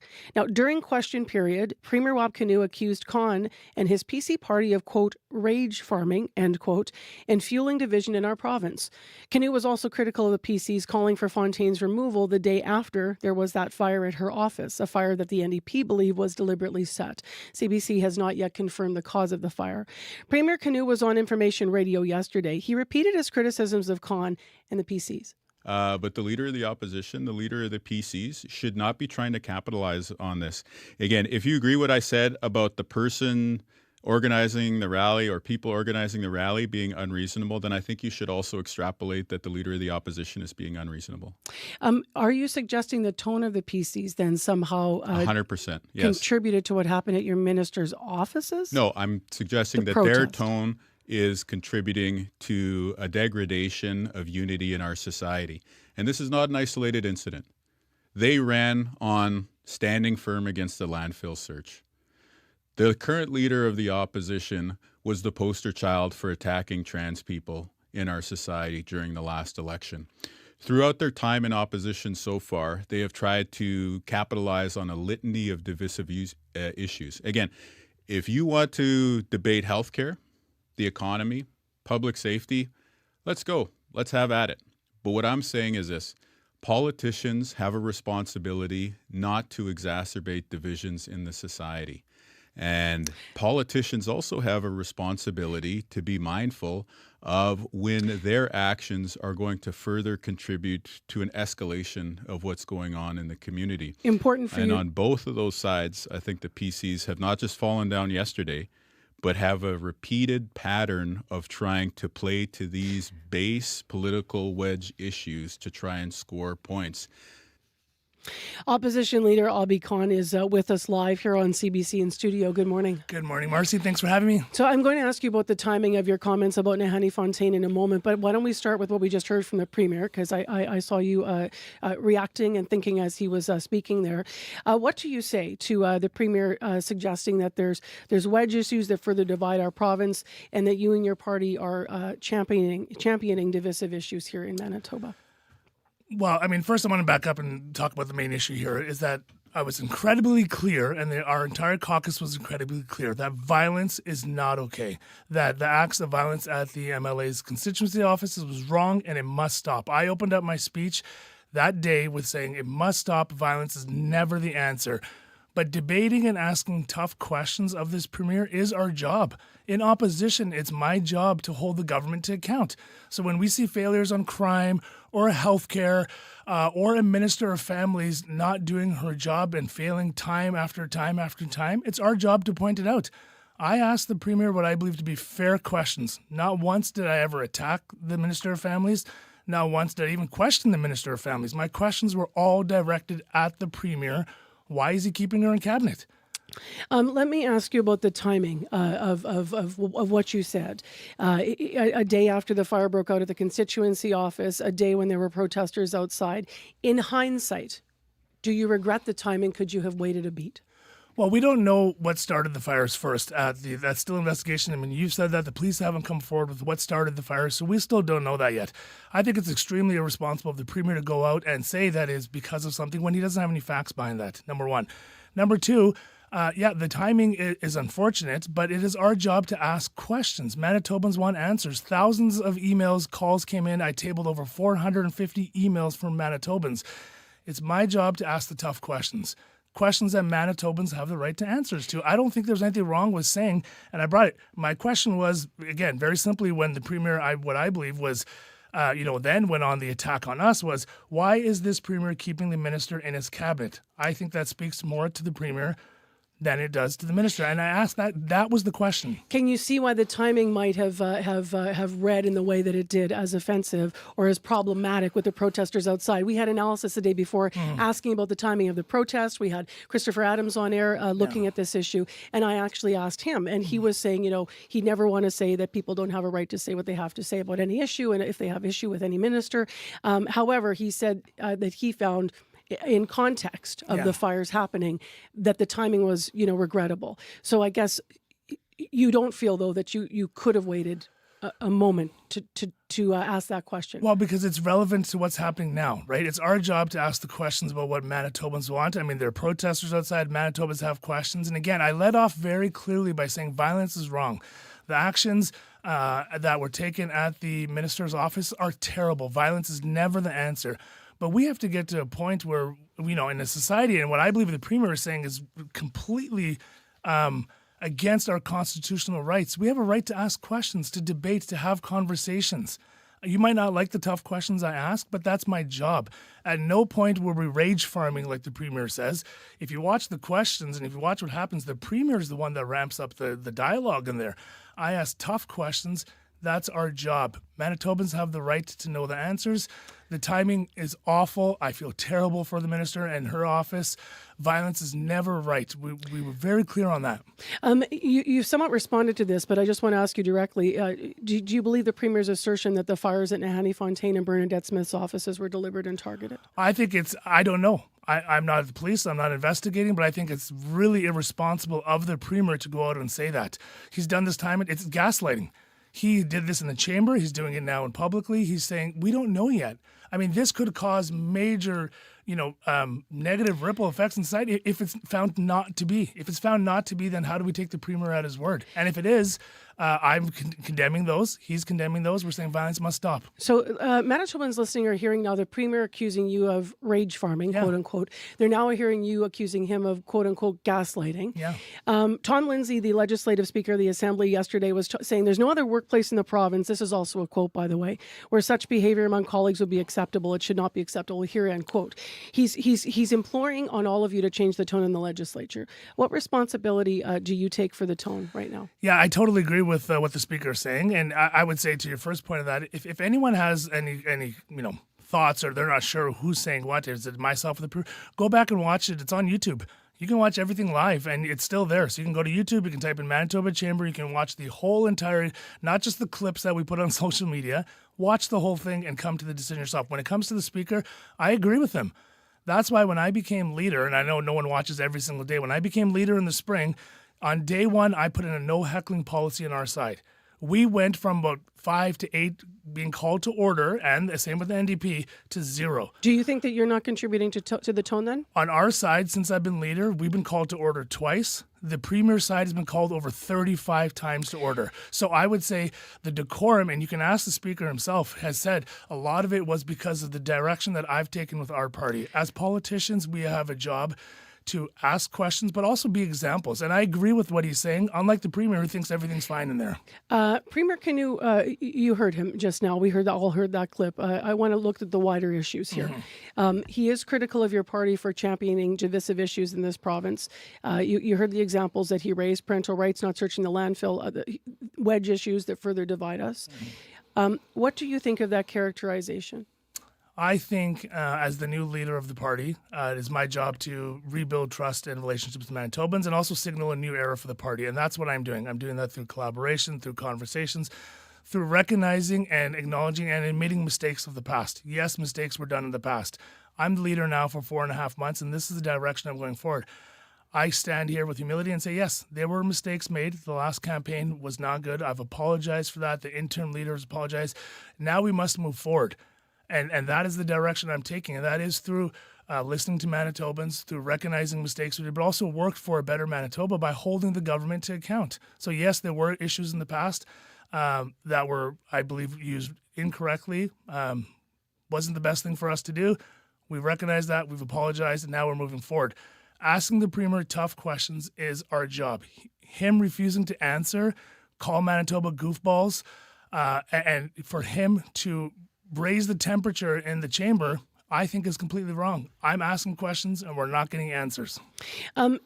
How concerned are you that we as a community do seem to be following somewhat of a lead of our U.S. neighbors right now that will further divide our society? Yeah, very concerned. Very concerned when I ask a question and we don't get an answer. But outside the chamber, I'm asking now. I'm just curious what you see as the role of all of us moving forward, and you as leaders moving forward to.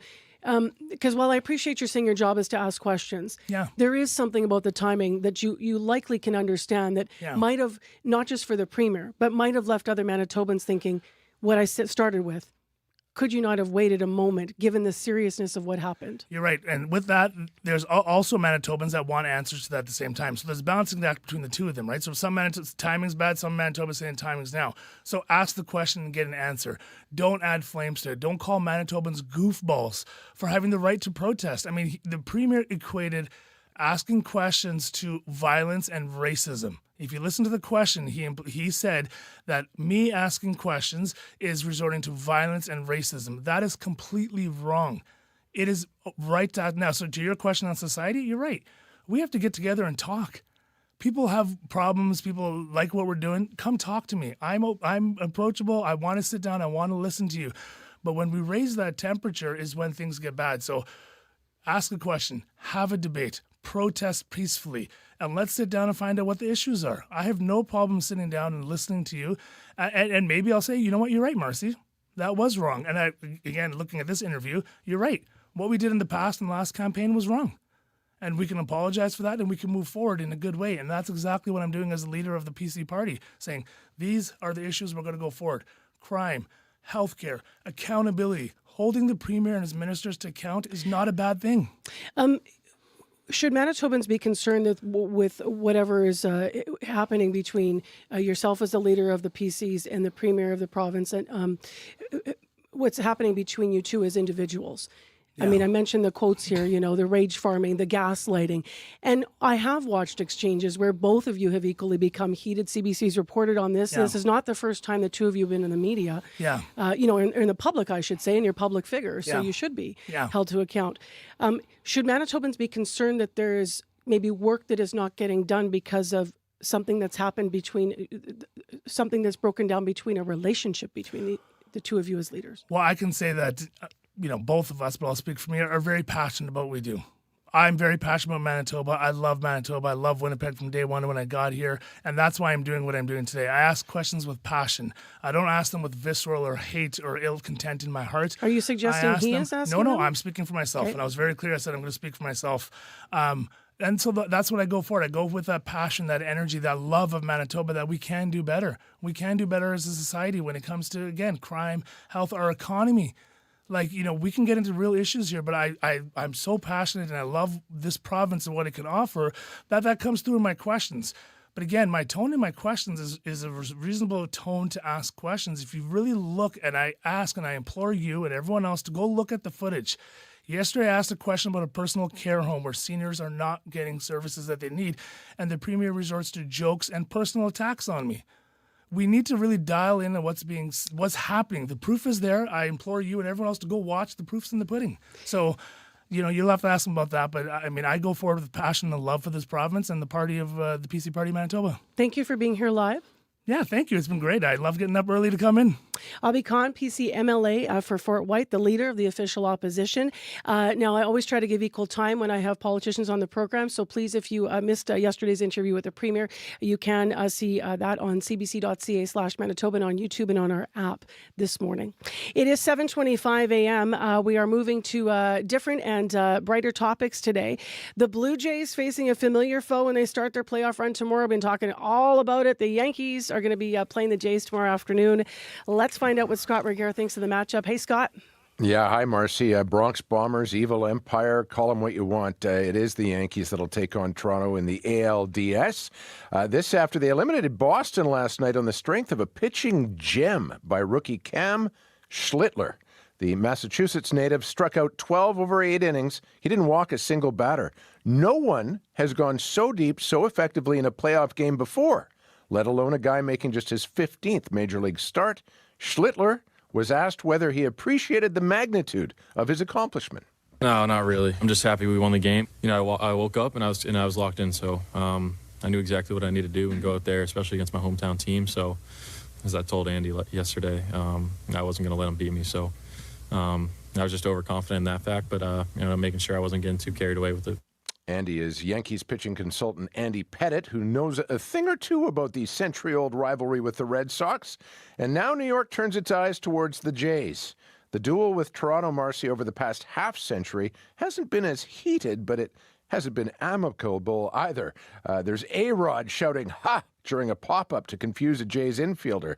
There's the back-and-forth accusations of illegal sign stealing between the teams. And there's Vladdy Guerrero Jr.'s claim he would never sign with the Yankees, not even dead.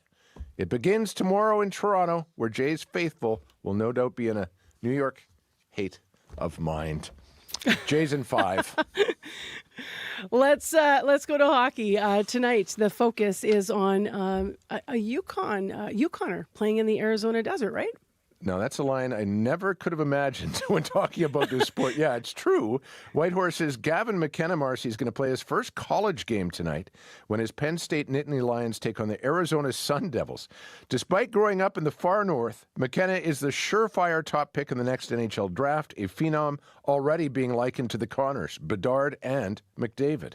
The 17-year-old McKenna was asked what it's like being the new man on Penn State's campus.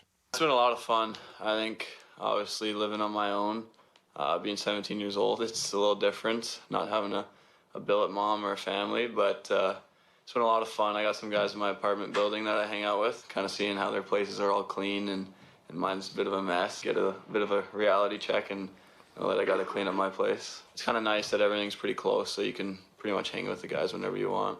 Now, you'd think with the NCAA's new rules permitting payment to athletes and the $1 million McKenna's getting to ply his trade at Penn State, he could just get someone to do his laundry, but guess not.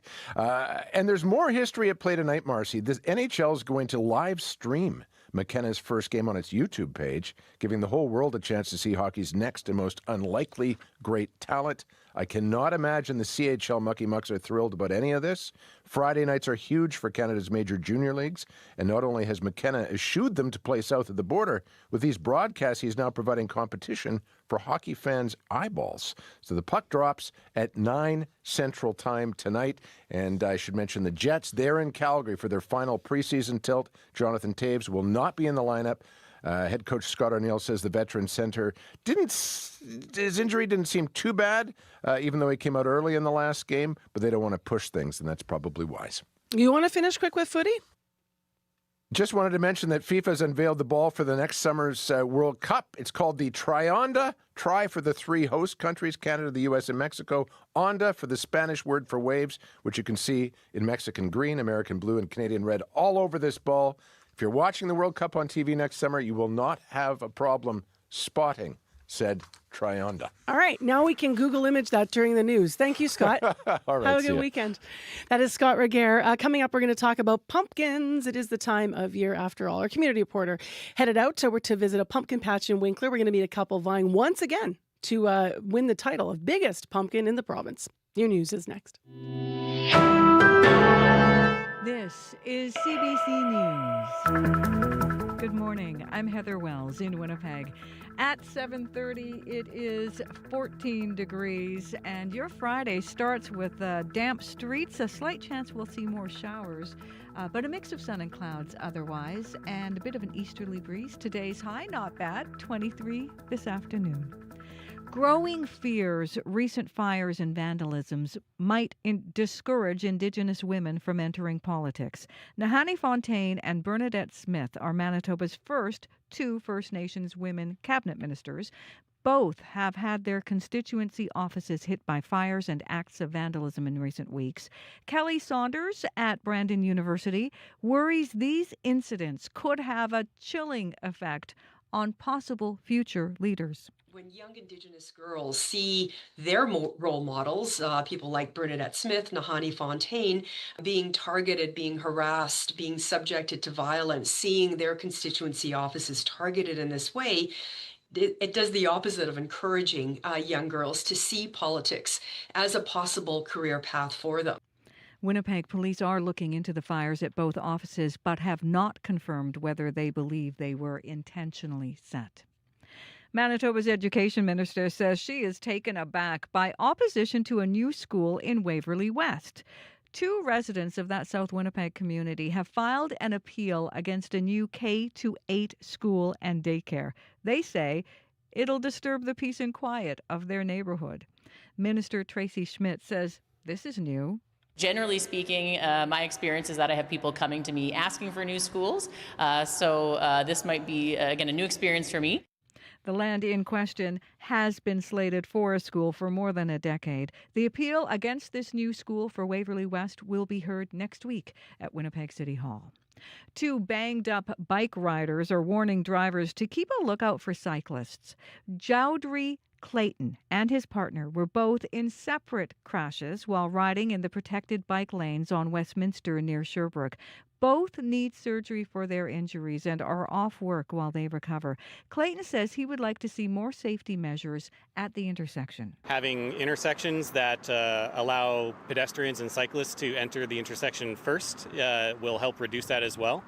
On the other side of this intersection of Maryland, they have that system where pedestrians and cyclists get to enter first, but for some reason they don't employ the same safety on this intersection. The city says it has no plans to make changes to that intersection at this time, but is working on a better system to identify problematic intersections in Winnipeg. The new ER at St. Boniface Hospital appears to be a hit with staff. The first phase of St. B's new emergency department just opened to the public. Hospital CEO Nicole Aminot says it replaces the oldest ER in the city. It includes a diagnostic imaging suite with an X-ray and CT scanner, and it boasts natural lighting and other features designed to improve patient and staff experiences. Aminot says the new facility has helped St. B attract and retain doctors and nurses to work in the ER. It is 3 times the size, but the space is staffed for the visits that we are getting. Our vacancy rate at the last time I looked was just under 6%, which is the lowest in any program in the hospital. Aminot says the new emergency department will be a more dignified and humane space for patients as well. The final phase is expected to be finished and operational in 2026. Police in England now say one of the victims who died in yesterday's attack on a Manchester synagogue was struck by a police bullet. 2 people were killed in the car ramming and knife attack. Police are saying this morning one of those victims was inadvertently hit by gunfire. Officers tried to keep the suspect from entering the synagogue, and that's when they were firing their weapons in that direction. Britain has a brand new Archbishop of Canterbury, and for the first time, it's a woman. Sarah Mullally has been chosen as the spiritual leader of the Church of England, and she has a big job ahead. The church is divided over the treatment of women and 2S LGBTQ plus people. Mullally will also have to confront concerns church leaders haven't done enough to address sexual abuse scandals. She says the job will be a huge responsibility, but says she'll approach it with a sense of peace and trust in God. You can find the latest national and international news coming up on World Report at 8, and more Manitoba news, as always, at cbc.ca/Manitoba. All right, Heather Wells, thank you. Thank you. Regional forecast time with Abby. Good morning, Marcy. Just looking at the numbers from yesterday, we're thinking Winnipeg would be super hot, but Winnipeg was actually at 27.1 yesterday. Not the record high, but a few spots actually set new highs for the province yesterday, like Sprague. Sprague was around 28.2% yesterday. That was how hot it was, not even factoring in the humidity. And then we looked at Emerson. Emerson got to 29.3. Gimli saw 27.3 degrees, and then Pinawa we saw 26.8 degrees in that part of the province yesterday. Not even adding the humidity. The humidity was in the mid-30s yesterday for most of those regions. And looking at numbers for today, it's going to be another warm one. We're going to see a mix of sun and clouds, but not as warm as yesterday. Most of the highs for today would be around 23, 24. Winnipeg right now, we already have light rain in the city, both at the airport and at the Forks. We're seeing between 11 and 15 degrees, depending on where you are in the city. Sunshine will break through later, and then more chances of showers would come with a risk of thunderstorms. We get to 23 today, feeling close to 27, 28 with the humidity factored in. In the Pembina Valley region, we're looking at mostly cloudy conditions right now, 12 degrees we're seeing there. Expect a warm and humid day with sunny breaks and a slim chance of showers later in the afternoon. Some thunderstorms might roll with that. You warm up to 26. For Brandon, tracking it all the way towards the Nipawin area, we're seeing partly cloudy conditions right now, 11 degrees. The clouds will build, a slim chance of showers this afternoon. The winds will be coming from the northeast. We'll see temperatures warm close to 22 degrees. In the Parkland region, from Dauphin all the way down to Russell and the Riding Mountain area, we're still seeing those misty conditions there, and it's cool there, 7 degrees right now. The fog will lift, and then we'll see a mix of sun and clouds. Temperatures will warm to 19 degrees. Now, around the Interlake, Gimli, tracking it all the way to Stonewall, we're seeing a mostly cloudy condition at this time. 15 degrees, a slim chance of showers also in the forecast, a risk of thunderstorms this afternoon. The winds will come from the east, and you warm up to 20 degrees. Going up, the Power, Flin Flon, Thompson, Churchill, the Power right now, we're seeing misty conditions there. That should clear to a mix of sun and clouds. You're warming up to 17 degrees later today. Thompson, you are still seeing that freezing fog, -3 at this time. Some clouds will build in the afternoon. You warm to 14 degrees. While in Churchill and the York region, we're looking at 2 degrees right now. Sunshine today, mild southern winds, and high around 11 degrees. So overall, it's still a mild fall day in the city and around, and we're going to see a mix of sun and clouds for much of the province today. 15 degrees, light rain in Winnipeg. All right, thanks, Abby. Thank you. It's just so pretty out there this fall. Corey Funk, traffic. Yeah, very quiet actually. Been Still that case pretty much all week actually. It's Yeah. been pretty smooth commute. But if you're walking, you're biking, you're driving, you see something going on, give me a call on the CBC commuter line. That number 204-788-3093. Well, you just might see something large and orange. Next on the show, this is not your ordinary pumpkin patch. Helen and Corny Bandman grow gigantic gourds every year in Winkler. They have 4 this year, with each one weighing more than half a ton. Those pumpkins are now going to be headed on to Roland, Manitoba for the Great Pumpkin Weigh-In to find out who has the biggest pumpkin. CBC Manitoba's community reporter Shanley Vidal has a seasonal item for us this morning. She was recently in Winkler to check out these huge pumpkins. They don't believe it's even real. Because all they have ever seen is something like this. Some have to actually feel them and see if it is actually real. We check them every day, so it's something to look forward to, actually, because you're always hoping for better and bigger, right? I'm Helen Bamman. I'm Corny Bamman, and these are our pumpkins. And it looks good. The Bamans live in Winkler, where they grow enormous pumpkins. Those get brought to the pumpkin fair in Roland for an annual competition to see who can grow the biggest pumpkin. In the patch, though, the actual pounds can only be estimated by measuring the pumpkin's circumference. This one's about 1,200. That one's about 1,160. The other one's about 1,400. And the last one is about 1,300. This is where it's planted. This would be the main system here.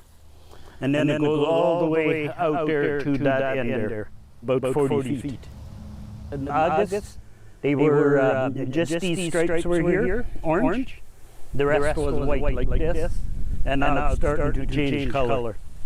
Yeah, this one's about 5 feet wide. I'm trying to get an extra big pellet to put it on that it doesn't hang over the sides and all of a sudden break. That's going to be a lot of work, I would imagine, to We do it with a bobcat and a sling, and you just lift it up like an egg in the basket. Okay. That one I'm thinking is going to be mine, and this one is probably going to be hers, and that one is probably going to be my son's. And the other one I'm not quite sure yet. We'll first see if it makes it. So how do you decide who gets what pumpkin? He always has to have the biggest one. The one that looks the biggest has to be his, and I get the second runner-up. So Helen's pumpkin could actually be yours. Yeah. They could be with the weight, because you never know. You don't know how thick the walls are. Yeah, the walls are about that thick, about 8 inches. Oh, wow. And by the stem end, they can be up to 12 inches. And we have had the pumpkins are 15% heavier than the measure. So if that's the case, then I might lose. She might win. Yep, maybe. Why pumpkins? I don't know. My brother used to do this, and he says, well, you should try. No, he still does it. He still does, too. He used to be the Manitoba record holder of biggest one grown in Manitoba. Then I think the 4th or 5th years into it, then I beat him by 200 pounds. It's not just family making fruitful competition for Corny Bamman. Last year, his pumpkin was runner-up to Charlie Burnstrom from Minnesota, whose entry tipped the scale at more than 2,000 pounds and is out to sweep the weigh-in once again. Yeah, he's bringing something like 1,800 pounds. Corny is the champion pumpkin grower of Manitoba, though, thanks to his 1,600-pounder a few years back. But no matter who is this year's winner, the Bamman's biggest pumpkin will be getting a lot of attention. The biggest one is going to go to the Fruit and More store. She's the manager there. And a lot of people come there and take pictures. Well, they most of the time ask, like, how heavy is it, or how did you grow it? Well, the answer is always the same. It's just like the water and whatever, I'm hoping for the best weather, right? All of these giant pumpkins will be headed to the fair in Roland, but not all of them are going to be leaving in one piece, thanks to an event that's a giant smash. This particular pumpkin is going to be lifted high up with a crane and then dropped onto a piano. At last year's fair, a pumpkin was dropped onto a car and crushed. The pumpkin didn't fare too well either. What's it like to see something you've worked so hard for just to be smashed to pieces like that? Oh, it's beautiful. It's 1 second and then basically it's all over. One kaboom and that's it. The vine looks good. Shanley Vidal, CBC News, Winkler. What is it about that, right? It's just a human thing. I'm watching the video while we're on the radio here, right? We're on YouTube as well. And they're showing that huge pumpkin, right? Like it's probably 7 feet across and it's like under the car and it's like so gratifying. The other 2 giant pumpkins, by the way, that the Bamans are growing will be donated to a fundraiser for cancer care. And if you want to go check all this out, it's really fun out in Roland. Their pumpkin fair is happening tomorrow. So this weekend you can check that out. Thanks to CBC Shanley Vidal and videographer Warren Kay for that story. This is Cross Country Checkup. For the first time ever, a regularly scheduled national open line program. And so it began. Hi, I'm Ian Hannamansing. 60 years ago, Checkup broke the mold by handing the mic to everyday Canadians. To celebrate, we're kicking off a cross-Canada tour in Edmonton this Sunday. Our topic, is involuntary treatment a good idea for those struggling with addiction? That's Checkup from Edmonton, Sunday at 4 Eastern on CBC Radio 1. It is right now 7:44 Friday morning. I'm Marcy Marcusa. Thanks for being with us here. We're live in downtown Winnipeg on CBC. Still ahead, actually still in this half hour of the show, we are going to have a discussion about unmasking the gendered face of political violence. Why is it these offices in particular that were vandalized? Violence in terms of politics has always had a gendered face. We'll continue that conversation coming up this half hour on the show. Of course, this in the backdrop of what has happened at the offices of Nahanni Fontaine and Bernadette Smith. It is 11 degrees. Some light rain has fallen in Winnipeg already this morning, and it remains cloudy downtown. Well, you might have been hearing about it, or maybe you're blurry-eyed because you stayed up to listen. Taylor Swift's 12th studio album dropped at midnight. It's called The Life of a Showgirl. We have a taste of one of the 12 new songs. This one's called Ruin the Friendship.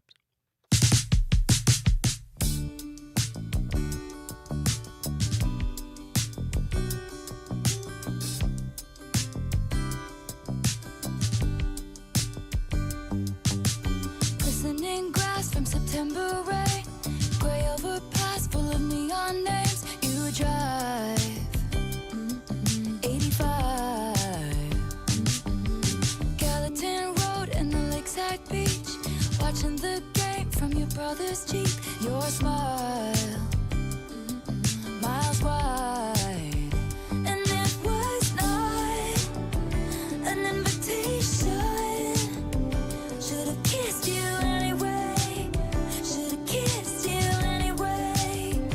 And it was not convenient, no, but your girlfriend was away. Should have kissed you anyway. Shiny wood floors underneath my feet. Disco ball makes everything look cheap. Have fun, it's prom. Wilted corsage dangles from my wrist. Over his shoulder, I'll catch a glimpse and see you looking at me. And it was not an invitation, but as the 50 Cent song played, should have kissed you anyway. And it was not convenient, no, would have been the best mistake. Should have kissed you anyway. Hey. Don't make it awkward in second period. Might piss your ex off. Lately we've been good. Staying friends is safe. Doesn't mean you should. Don't make it awkward in second period. Might piss your ex off. Lately we've been good. Staying friends is safe. Doesn't mean you should. When I left school, I lost track of you. Abigail called me with the bad news. Goodbye. And we'll never know why. It was not an invitation, but I flew home anyway, with so much left to say. It was not convenient, no, but I whispered at the grave. Should have kissed you anyway. Oh, and it was not an invitation. Should have kissed you anyway. Should have kissed you anyway. And it was not. My advice is always ruin the friendship. Better than regret it for all time. Should have kissed you anyway. And my advice is always answer the question. Better than to ask it all your life. Should have kissed you anyway.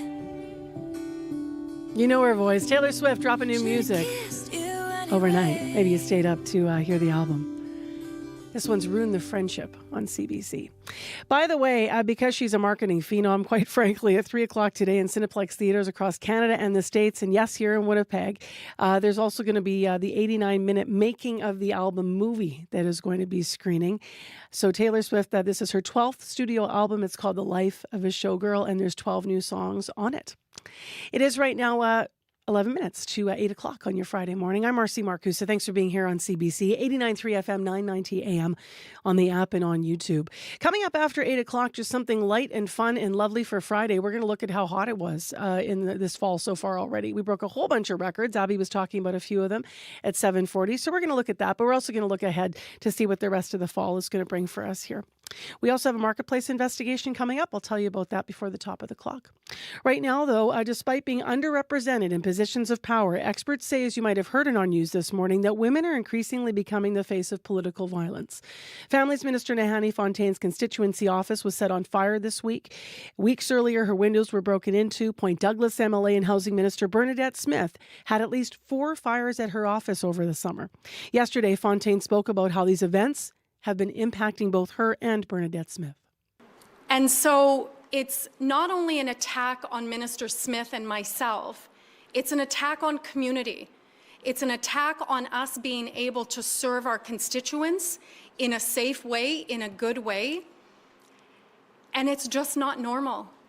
It's not normal that in this day and age, somebody can be so angry that they would think that political violence is the path to go down. It's not something that's just over in a couple of days. This is something that we're going to carry with us for the rest of our lives.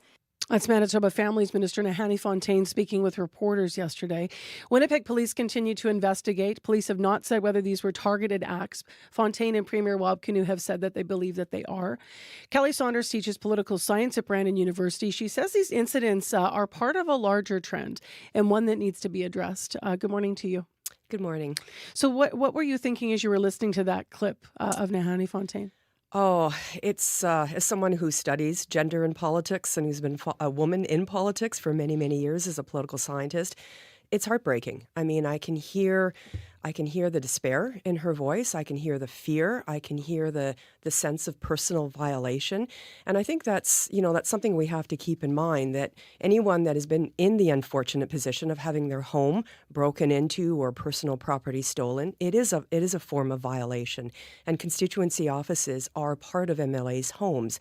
And so you know that it touches you so personally in ways that it's not some objective neutral thing. And so listening to the minister speak, you can hear that sense of fear and loss and sadness, and I certainly it's heartbreaking to see. And yet you weren't surprised. No, I wasn't, and that also saddens me as well. I mean, we're seeing increased violence happening to politicians. We've been seeing this for a while, really with the rise of social media, and then just the increased negativity and ugliness that we're seeing in our politics everywhere. So certainly male politicians have experienced that, but what we are seeing is that there has been a marked increase of violence, threats of violence, harassment, intimidation against women in politics, and particularly women of color, Indigenous women. So this is the wider trend that you were always referring to. Yes, absolutely. And we're seeing it around the world. It's not like Winnipeg or Manitoba is a bit of an outlier. We're seeing it everywhere. And it's unfortunate. And it just, again, sends the message that, as I mentioned before, that women don't belong in politics. I mean, that's the real message here. Why are women targeted more than men? Do we have an understanding of that? We do. I mean, and you just have to look at the numbers of underrepresentation to show that there's statistics to back this up. It's not just gender scholars like me that are saying, politics is not a welcoming place for women. I mean, let's face it, women make up just under 51% of the population in this country. We just reached the 30% mark in terms of women being represented in politics in this country. That's still a significant gap. And how many decades has it taken us to get there? Bernadette Smith, Nahanni Fontaine are the two First Nations women to be appointed to a cabinet in this province. We've been a province since 1870. So the numbers really bear out this message that politics is still very much a boys' game, a men's game, and a white man's game at that. What are the examples that you have that tell you that this is a problem and a trend? Obviously you're looking at the representation not being equal, but I'm wondering when you're talking about women being targeted and Indigenous or racialized women in politics, that is being targeted more. What are some examples that you have that come to mind? Absolutely. There's a whole body of scholarly evidence and research studies where politicians have been interviewed and where surveys have been conducted, statistics, numbers have been gathered about how many times have you experienced violence over social media? How many times has your personal property been vandalized? How many times has someone threatened you over Instagram or left troubling messages on your voicemail at work? And so we have numbers to back up the ways in which not only violence is increasing, where MLAs, MPs are reporting themselves, increased numbers to police services, excuse me, as well, increased numbers of investigations happening, where politicians themselves are saying that, look, this is what we're experiencing, and we can see the difference between male MPs and politicians and females, and again, the ways in which the numbers increase when we look at racialized politicians. What do you think the wider impact is when this happens, events like this at Minister Fontaine's office and Bernadette Smith's? What is the wider impact on Indigenous women who are looking to get into politics? Well, it sends a very chilling message that you don't belong here, that you're not welcome in politics, and if you do, look what's going to happen, right? I mean, the threat of violence is real. We're seeing increased security presence now. MLAs, MPs, cabinet ministers have to travel with security detail. And so it's certainly not going to encourage people from thinking about politics as a potential welcoming and inclusive place for them or something that they might want to do down the future. It's going to really dampen the representation. What needs to happen to better protect politicians from marginalized backgrounds than that are already serving?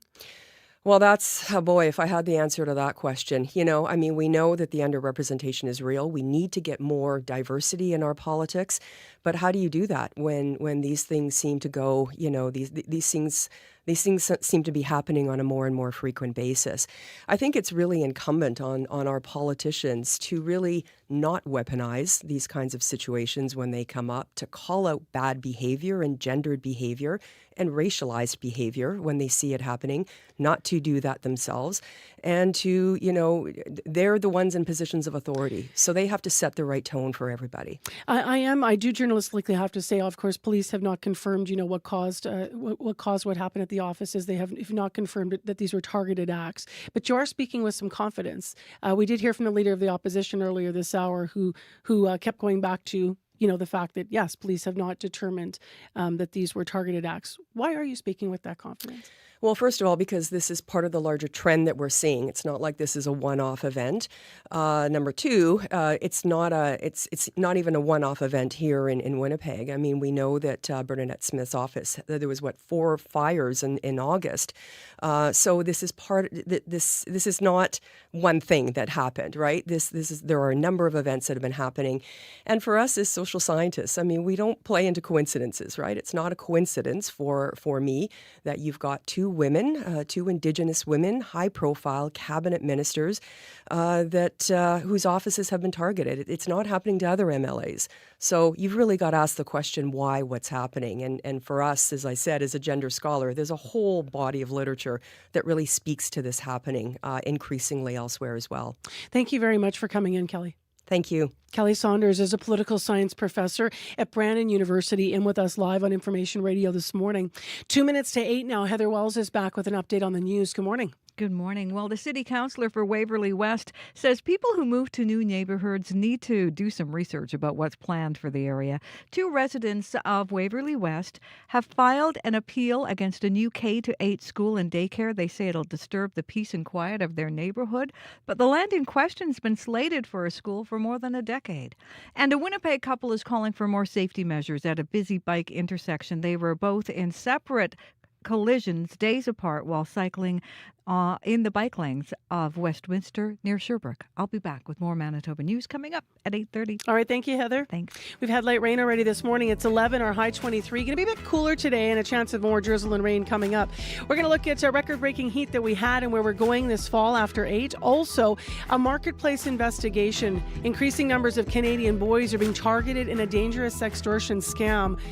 They are tricked into sharing intimate images and then blackmailed from half a world away. This investigation is chilling. It's important to hear. It's coming up on CBC after 8. Today on Q. The comedian Alex Edelman's hit Broadway show was inspired by the time he, as a Jewish man, attended a meeting of white nationalists. That show landed him on Time Magazine's list of the 100 most influential people. Alex will be here to tell you why he did it. The best you do is make something that you think is funny and you think is fresh. Q with Tom Power. This morning at 10:30 in Newfoundland. And on the CBC Listen app or wherever you get your podcasts. The CBC News is next. Coming up in half an hour, it's The Current with Matt Galloway. The Constitution of the United States is supposed to ensure justice, tranquility, and liberty, but experts fear that country is now heading to a constitutional crisis. The historian Jill Lepore looks at the meaning of the U.S. Constitution coming up on The Current.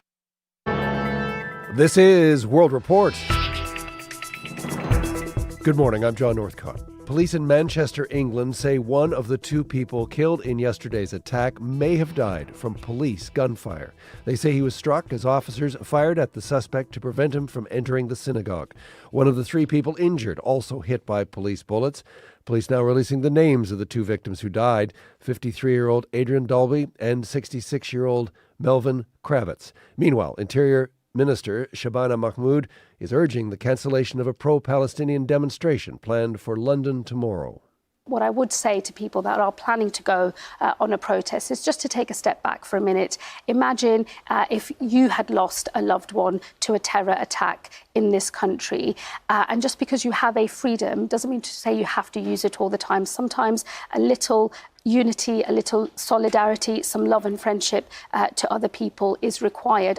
Mahmoud says Britain's Jewish community needs a chance to grieve. Thousands of Italians are taking part in a general strike in solidarity with Gaza.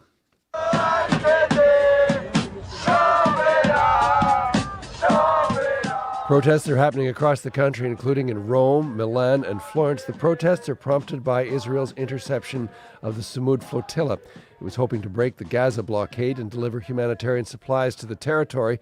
This morning, the Israeli Navy has taken control of the last boat in the flotilla. It was seized about 40 nautical miles off the coast of Gaza. Protesters are being taken to the Israeli port city of Ashdod and will then be deported. Unidentified drone sightings forced Munich's airport to close for a few hours overnight. 17 flights were cancelled and more than a dozen others were rerouted. Germany, the latest European country to face airport disruptions because of the drones. Authorities have not publicly blamed anyone for the Munich drone incident, but some European officials have suggested Russia was behind other recent airspace violations. The Kremlin denies the claim. To a CBC Marketplace investigation now, and a warning to listeners that the content may be disturbing to some. It includes references to sexual assault and suicide. Canada's Justice Minister is promising new laws to crack down on child luring, sextortion, and deep fakes. This commitment in response to a Marketplace investigation showing sextortion is on the rise, with young Canadian boys as the target and scammers a world away in West Africa. Asha Tomlinson reports.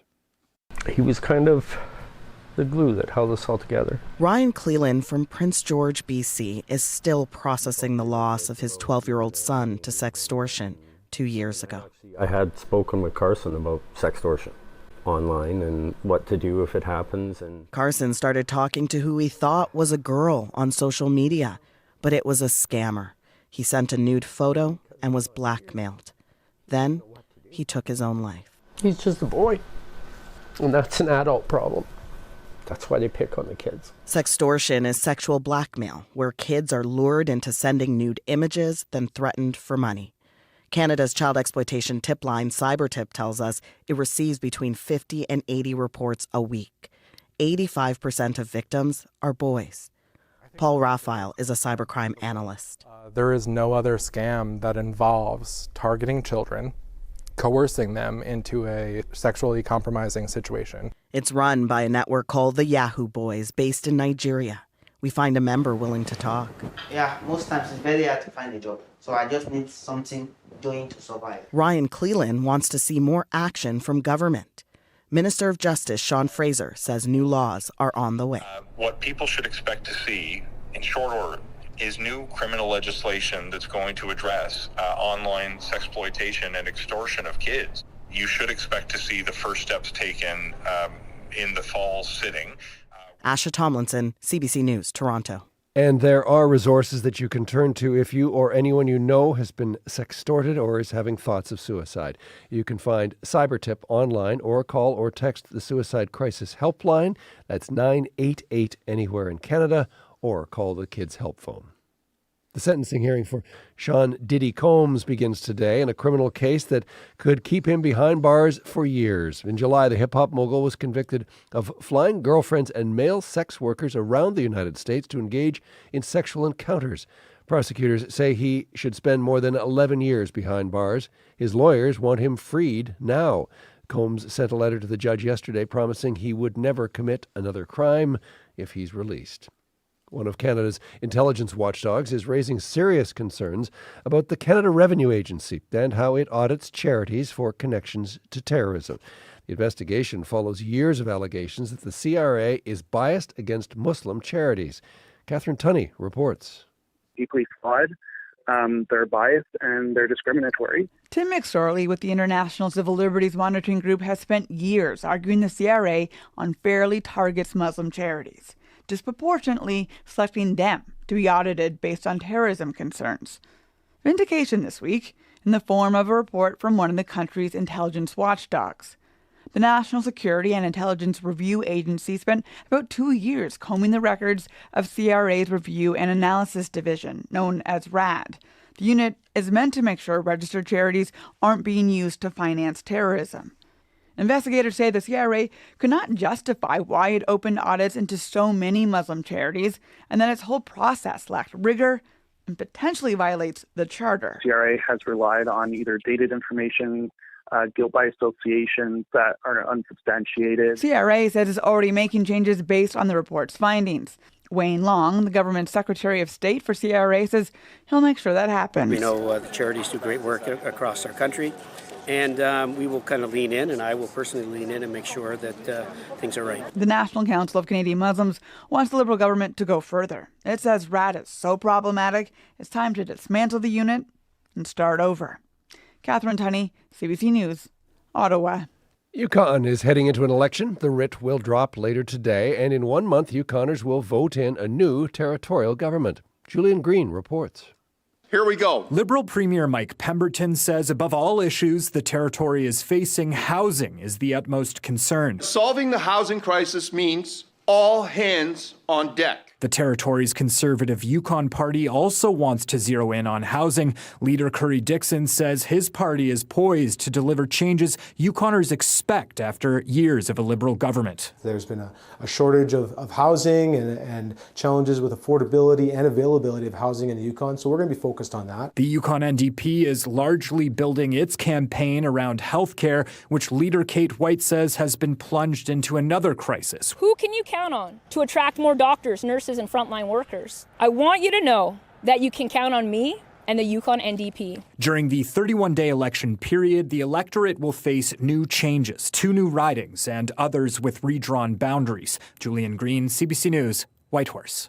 There is a new Archbishop of Canterbury this morning, and for the first time in the nearly 500-year history of the Church, it's a woman. Sarah Mullally has been chosen as the spiritual leader of the Church of England. She spoke at Canterbury Cathedral.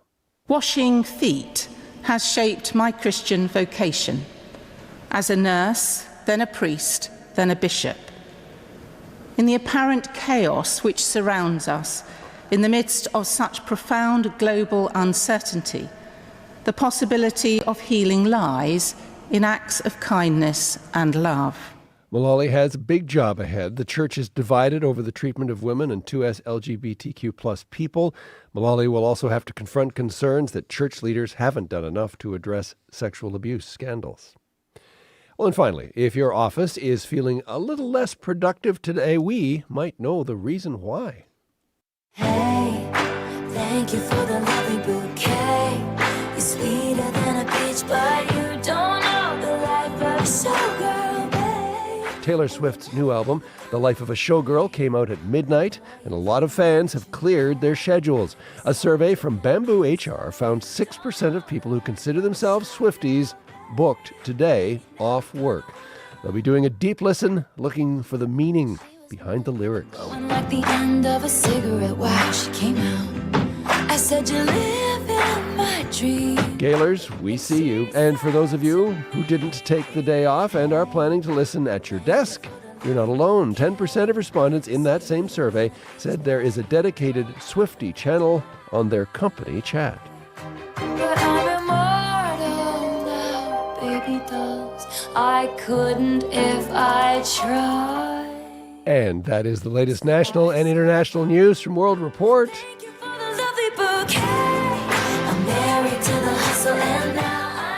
I'm John Northcott. This is CBC News.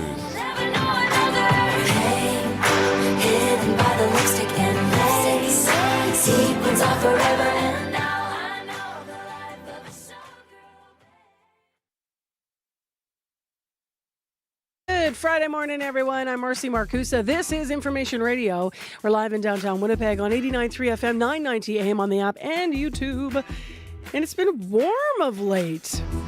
I know it's a little chillier this morning with that recent rain, but we have broken records all over the place. This half hour, what's ahead for weather? We'll find out heading into the weekend. Also, we're going to find out for the rest of the fall. Plus, to a serious story, you might have just heard part of this on World Report. We are going to be hearing more from Asha Tomlinson this half hour.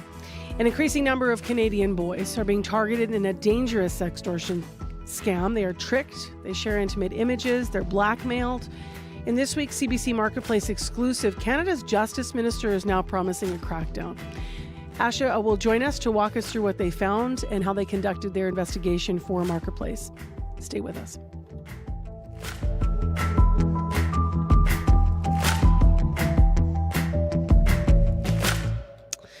And of course, in the most tragic way this affected a Manitoba family in 2022, you might remember 17-year-old Daniel Lintz, who ended up taking his life within 3 hours of being targeted just in this way online. So stay tuned. We've got that coming up. Right now, Heather Wells is in with an update on the news story she's been working on this morning. Hi there. Good morning. Yes, Manitoba's opposition leader says he is not the one turning up the heat in the legislature. In recent days, PC leader Obi Khan and Premier Rob Canoe have been sparring in question period. The situation became particularly heated earlier this week when Khan raised questions about Canoe keeping Families Minister Nahani Fontaine in cabinet. Khan says it's his job as opposition leader to hold government to account. Now, there are growing fears recent fires and vandalism might discourage Indigenous women from entering politics. Fontaine and Bernadette Smith have both had their constituency offices hit by fires and acts of vandalism. Kelly Saunders at Brandon University worries these incidents could have a chilling effect on possible future leaders.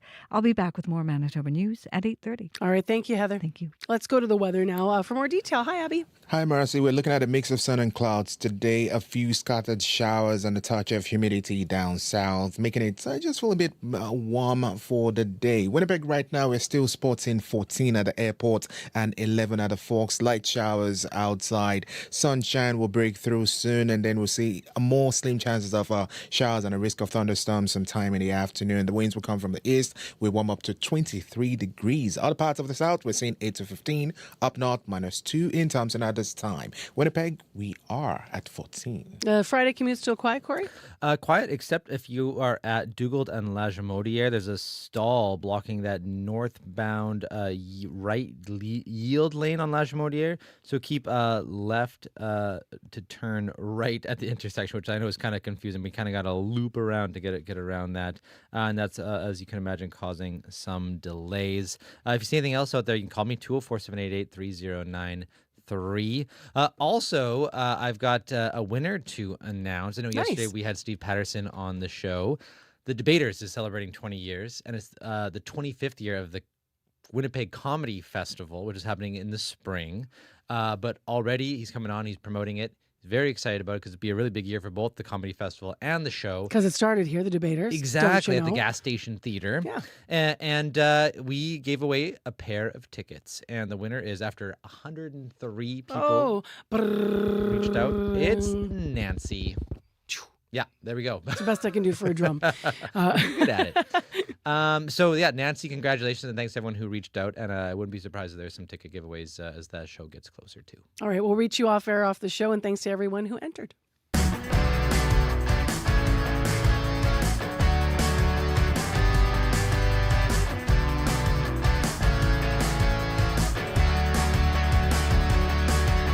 Well, a bit of a warning. We are going to be talking in some detail about a CBC Marketplace investigation now. The content may be disturbing to some listeners. It includes references to sexual assault and suicide.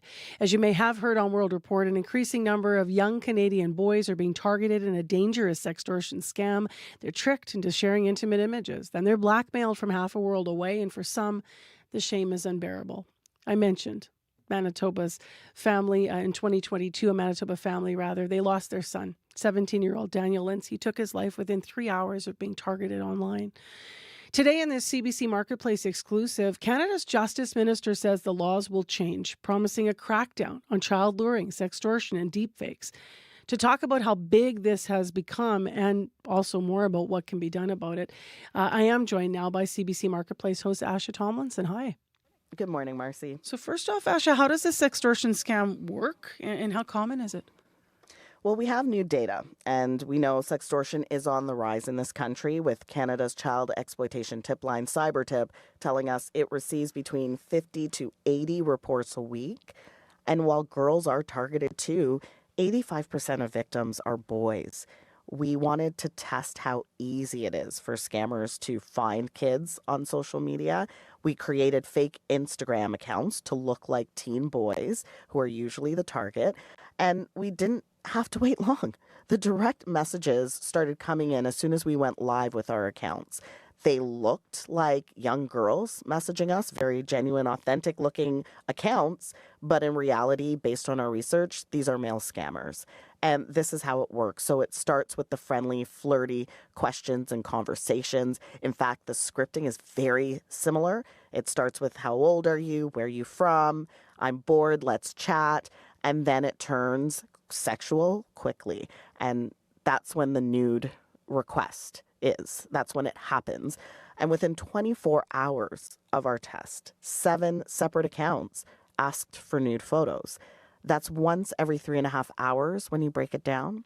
And a cybercrime expert who analyzed our results told us, even from his background and perspective, those numbers are shocking. And it really does prove that this is a widespread and really relentless kind of scam.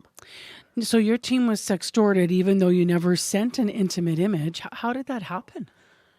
This surprised our entire team, and it happened late one afternoon. We were messaging with one scammer.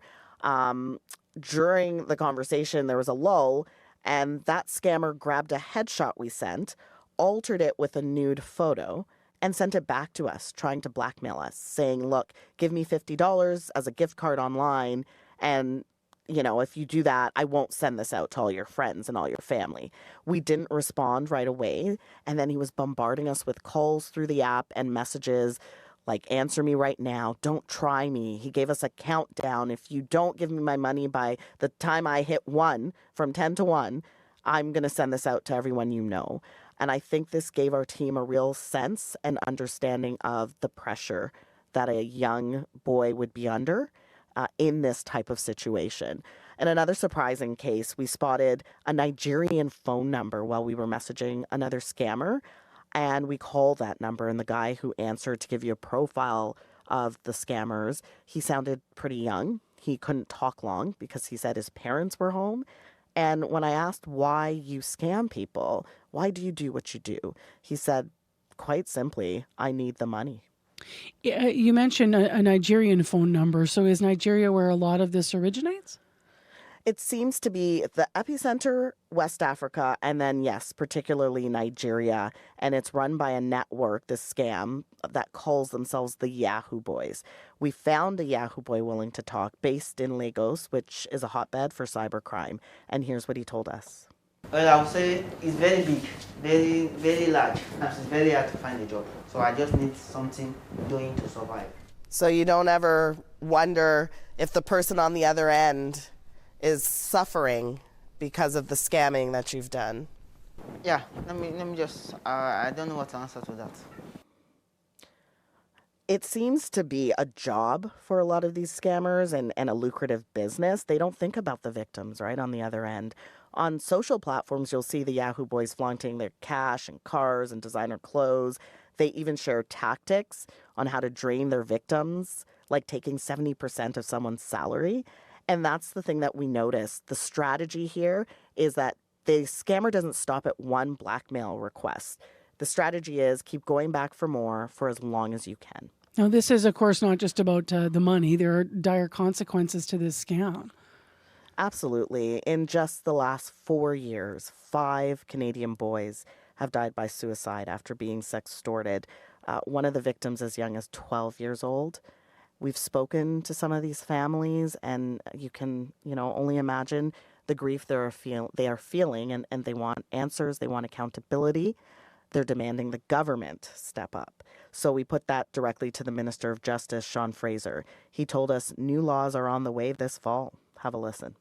What people should expect to see in short order is new criminal legislation that's going to address child luring, that's going to address non-consensual sharing of intimate images, of deep fakes, that's going to specifically address online sexploitation and extortion of kids, in addition to new tools that we want to give to law enforcement to prevent this crime. That legislation expected to be tabled sometime this fall, as for the social media companies, because a lot of people, the layers of accountability, want to see something done from them. We reached out to all the platforms, and they say sexual exploitation is against their terms of use, that they remove accounts when users report it, and they proactively look for bad actors. Before you go this morning, what resources are out there for kids and parents? I think it's important, especially for young people, to know you're not alone when you're facing something like this. There are places you can turn to if you or anyone you know has been sextorted or having thoughts of suicide. You can find CyberTip online, report it. You can call or text the Suicide Crisis Helpline. That's 988 anywhere in Canada. And then there's the Kids Helpline, 1-800-668-6868. All right, Asha, thanks for this. Thank you. Asha Tomlinson, the host with CBC's Marketplace. For their full investigation, the Sextortion Network, it's on tonight at 8 o'clock on CBC and CBC Gem. Whether you're hanging out or out on the move, stay in the know with CBC Listen. The cost of living with Paul Havershrud goes beyond facts and figures. Real estate is the 800-pound gorilla of Canada's economy. And What on Earth with Laura Lynch explores the climate change crisis, problems, and solutions. What happened that made you start to think and see climate change differently? The Cost of Living and What on Earth. Available now on CBC Listen. Well, speaking of climate, all things weather and all things changing. Today it's a little cooler in Winnipeg, right? It's 11 degrees, mostly cloudy, bit of rain. But yesterday our high, 27.1 degrees in Winnipeg. Not a record, but some spots in the city did hit, in the province did hit records. Sprague got to 28.2, Emerson 29.3, Gimli 27.3, Pinawa 26.8. All of those are records for October. Just incredible. So it's been unseasonal. When you look at the month overall, we saw 10 communities, October 1st, seeing incredible records broken. Churchill broke a 48-year-old record, 24.2 degrees from their previous 18.6 degrees set in the 70s. So they didn't sneak by that record, they smashed it.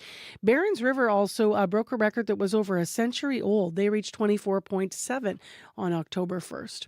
So let's talk about what's going on and also how long this is going to last. Warm weather moving forward. Scott Kaler's with us via Zoom, President and Chief Scientist at WeatherLogix. Good morning.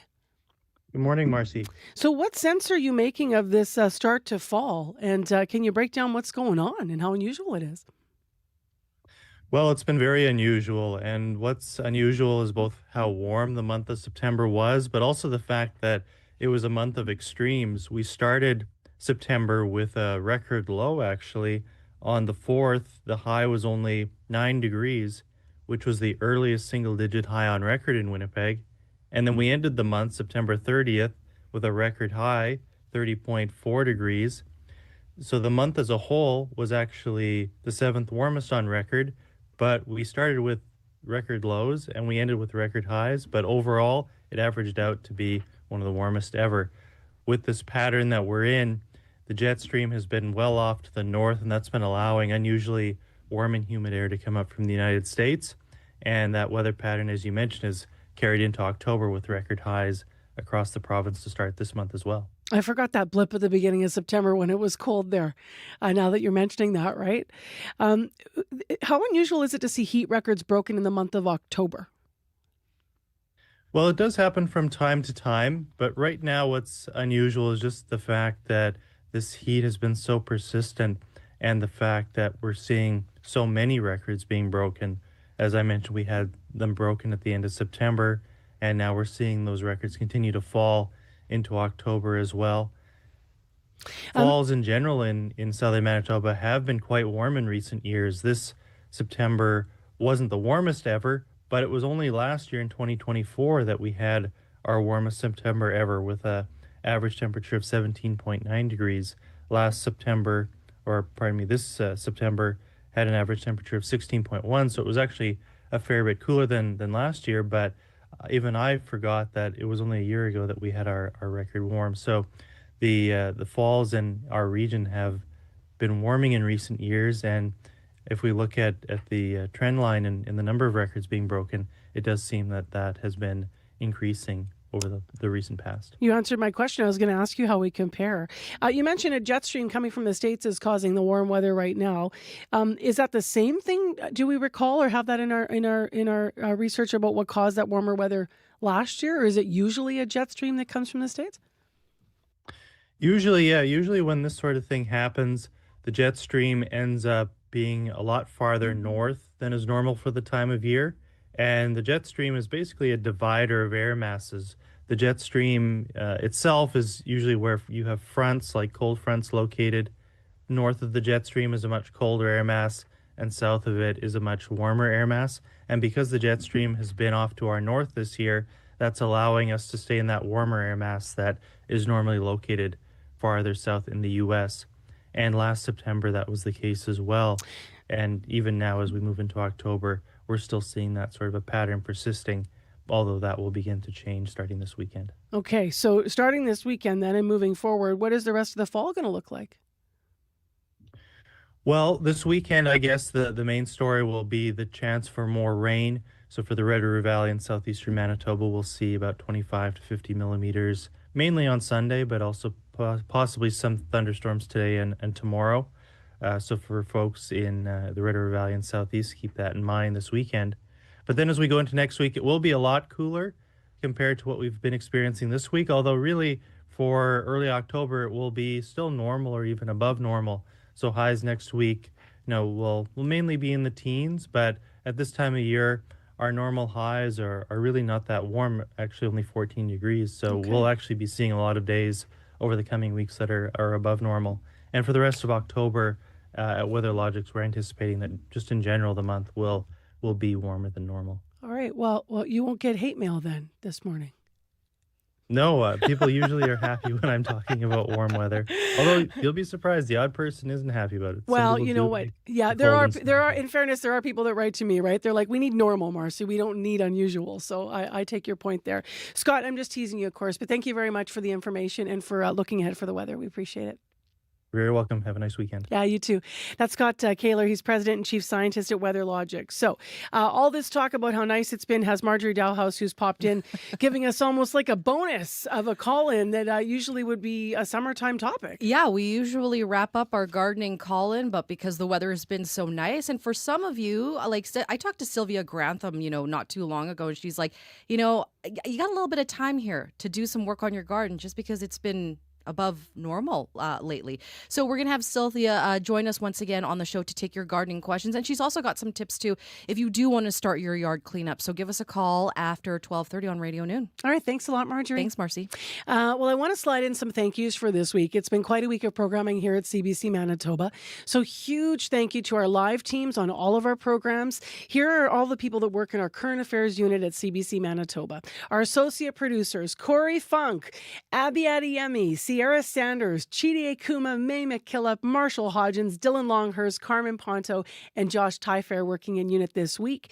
Also, host Chloe Friesen has been filling in hosting, and Bruce Layden's been filling in hosting as well. Videographer Travis Golby was saved us, frankly, when we were up north with helping us with some equipment and all of his expertise. Current affairs reporters in our unit. Shanley Vidal is our community reporter. Jim Agapito, also a reporter in unit. Hosts I mentioned, but the hosts of other programs, Nadia Kidwai, Faith Fundell, and Marjorie Dowhouse. The YouTube producers, Brad Lillies, and new to our team, Darren Marash, who's just doing amazing. And Nellie Gonzalez is the show's producer of Current Affairs Unit overall. All the shows Nellie produces. Leif Larson oversees all of it. He's our senior producer of audio here at CBC Manitoba. Now, if you haven't been tuning in this week, I just want to make a special note. I'm really proud of us here at our public broadcaster. We were all over the place. So Up to Speed was out live at Fort White, and they were doing things for Truth and Reconciliation Day. Of course, we were up in Opaskwayak Cree Nation with Communities in Focus with our colleagues, and we have stories that will be rolling out in the next number of weeks and months around our visit there. So I just want to thank all of the Manitoba spaces and places that accepted our teams as well, welcomed our teams, and we got to set up our community studios. And it's just so great when we can get out of our studios here on Portage Ave and get out into the community. And then in addition, just some wonderful storytelling this week and some very important interviews on all the shows. So if you were a guest, thank you. If you're listening, thank you. And big thanks to our teams. Your CBC Winnipeg News is next. This is CBC News. Good morning. I'm Heather Wells in Winnipeg. The sun is starting to shine after we had some overnight showers and early morning showers. Mostly cloudy, though, still. We're going to see a mix of sun and clouds. Right now, we're at 14. We're headed to a high today of 23. Manitoba's opposition leader says he's not the one turning up the heat in the legislature. In recent days, PC leader Obi Khan and Premier Rob Canoe have been sparring during question period. The situation was particularly heated earlier this week when Khan raised questions about Canoe keeping Families Minister Nahani Fontaine in cabinet. It came only after a day after her office had been destroyed by fire, and protesters were calling for her removal. Khan says he began his question by addressing political violence. Violence is never the answer, but debating and asking tough questions of this premier is our job. In opposition, it's my job to hold the government to account. So when we see failures on crime or healthcare or a minister of families not doing her job and failing time after time after time, it's our job to point it out. Khan says if people watch the video, they'll see it was the premier who ramped up the debate. Now, some political experts worry recent fires and vandalism at constituency offices may dissuade Indigenous women from entering politics. Nahani Fontaine and Bernadette Smith are the first two First Nations women cabinet ministers in Manitoba's history, and both have seen their offices hit by fires and acts of vandalism in recent weeks. Sarah Nicol is a Canada Research Chair in Indigenous politics. She says female Indigenous leaders have long faced patterns of intimidation and harassment. Fire and vandalism, it's not just property damage. These are things that are carrying symbolic weight as acts that are meant to instill fear and drive Indigenous women out of public roles. The Winnipeg Police Major Crimes Unit is investigating the fires at both offices, but have not confirmed whether they believe they were intentionally set. Two banged-up bike riders are warning drivers to keep a lookout for cyclists. Jowdry Clayton and his partner were both in separate collisions while riding in the protected bike lanes on Westminster near Sherbrooke. Both need surgery for their injuries and are off work while they recover. Clayton says he would like to see more safety measures at that intersection. Having intersections that allow pedestrians and cyclists to enter the intersection first will help reduce that as well. On the other side of this intersection of Maryland, they have that system where pedestrians and cyclists get to enter first, but for some reason they don't employ the same safety on this intersection. The city says it has no plans to make changes to that intersection at this time, but is working on a better system to identify problematic intersections in Winnipeg. Manitoba's education minister says she is taken aback by opposition to a new school in Waverley West. 2 residents of that South Winnipeg community have filed an appeal against a new K-8 school and daycare. They say it will disturb the peace and quiet of their neighborhood. Education Minister Tracy Schmidt says this is new. Generally speaking, my experience is that I have people coming to me asking for new schools. So this might be, again, a new experience for me. The land in question has been slated for a school for more than a decade. The appeal against this new school for Waverley West will be heard next week at Winnipeg City Hall. The new ER at St. Boniface Hospital appears to be a hit with staff. The first phase of St. B's new emergency department just opened to the public. Hospital CEO Nicole Aminot says it replaces the oldest ER in the city. It includes a diagnostic imaging suite with an X-ray and CT scanner and boasts natural lighting and other features designed to improve patient and staff experience. Aminot says the new facility has helped St. B attract and retain doctors and nurses to work in the ER. It is 3 times the size, but the space is staffed for the visits that we are getting. Our vacancy rate at the last time I looked was just under 6%, which is the lowest in any program in the hospital. Aminot says the new emergency department will be, quote, a more dignified and humane space for patients as well. The final phase is expected to be finished and operational in 2026. And the Toronto Blue Jays host the New York Yankees for the first 2 games of the American League Divisional Series starting tomorrow. But Yankees fans may be shut out trying to buy tickets. Jays management is restricting Ticketmaster sales to Canadian residents. Last week, the Yankees announced they were barring Canadian residents from buying tickets to games at Yankee Stadium. You can find more news on our website throughout the day. Just head to cbc.ca/Manitoba. It's going to be a sea of Jays hats. Yes, it will be. All right, Heather, have a great weekend. Have a great weekend. Heather Wells from our news department. A big thanks to her and Megan Ketcherson and Alana Cole, as well as to Joni Nicolo for their week and their work. All right, Corey, you do have one thing to leave us with here. Yeah, Dougald and La Jamodiere, there's a stall blocking that northbound yield lane, so you got to keep left in order to kind of turn right at that intersection, and there's delays building there.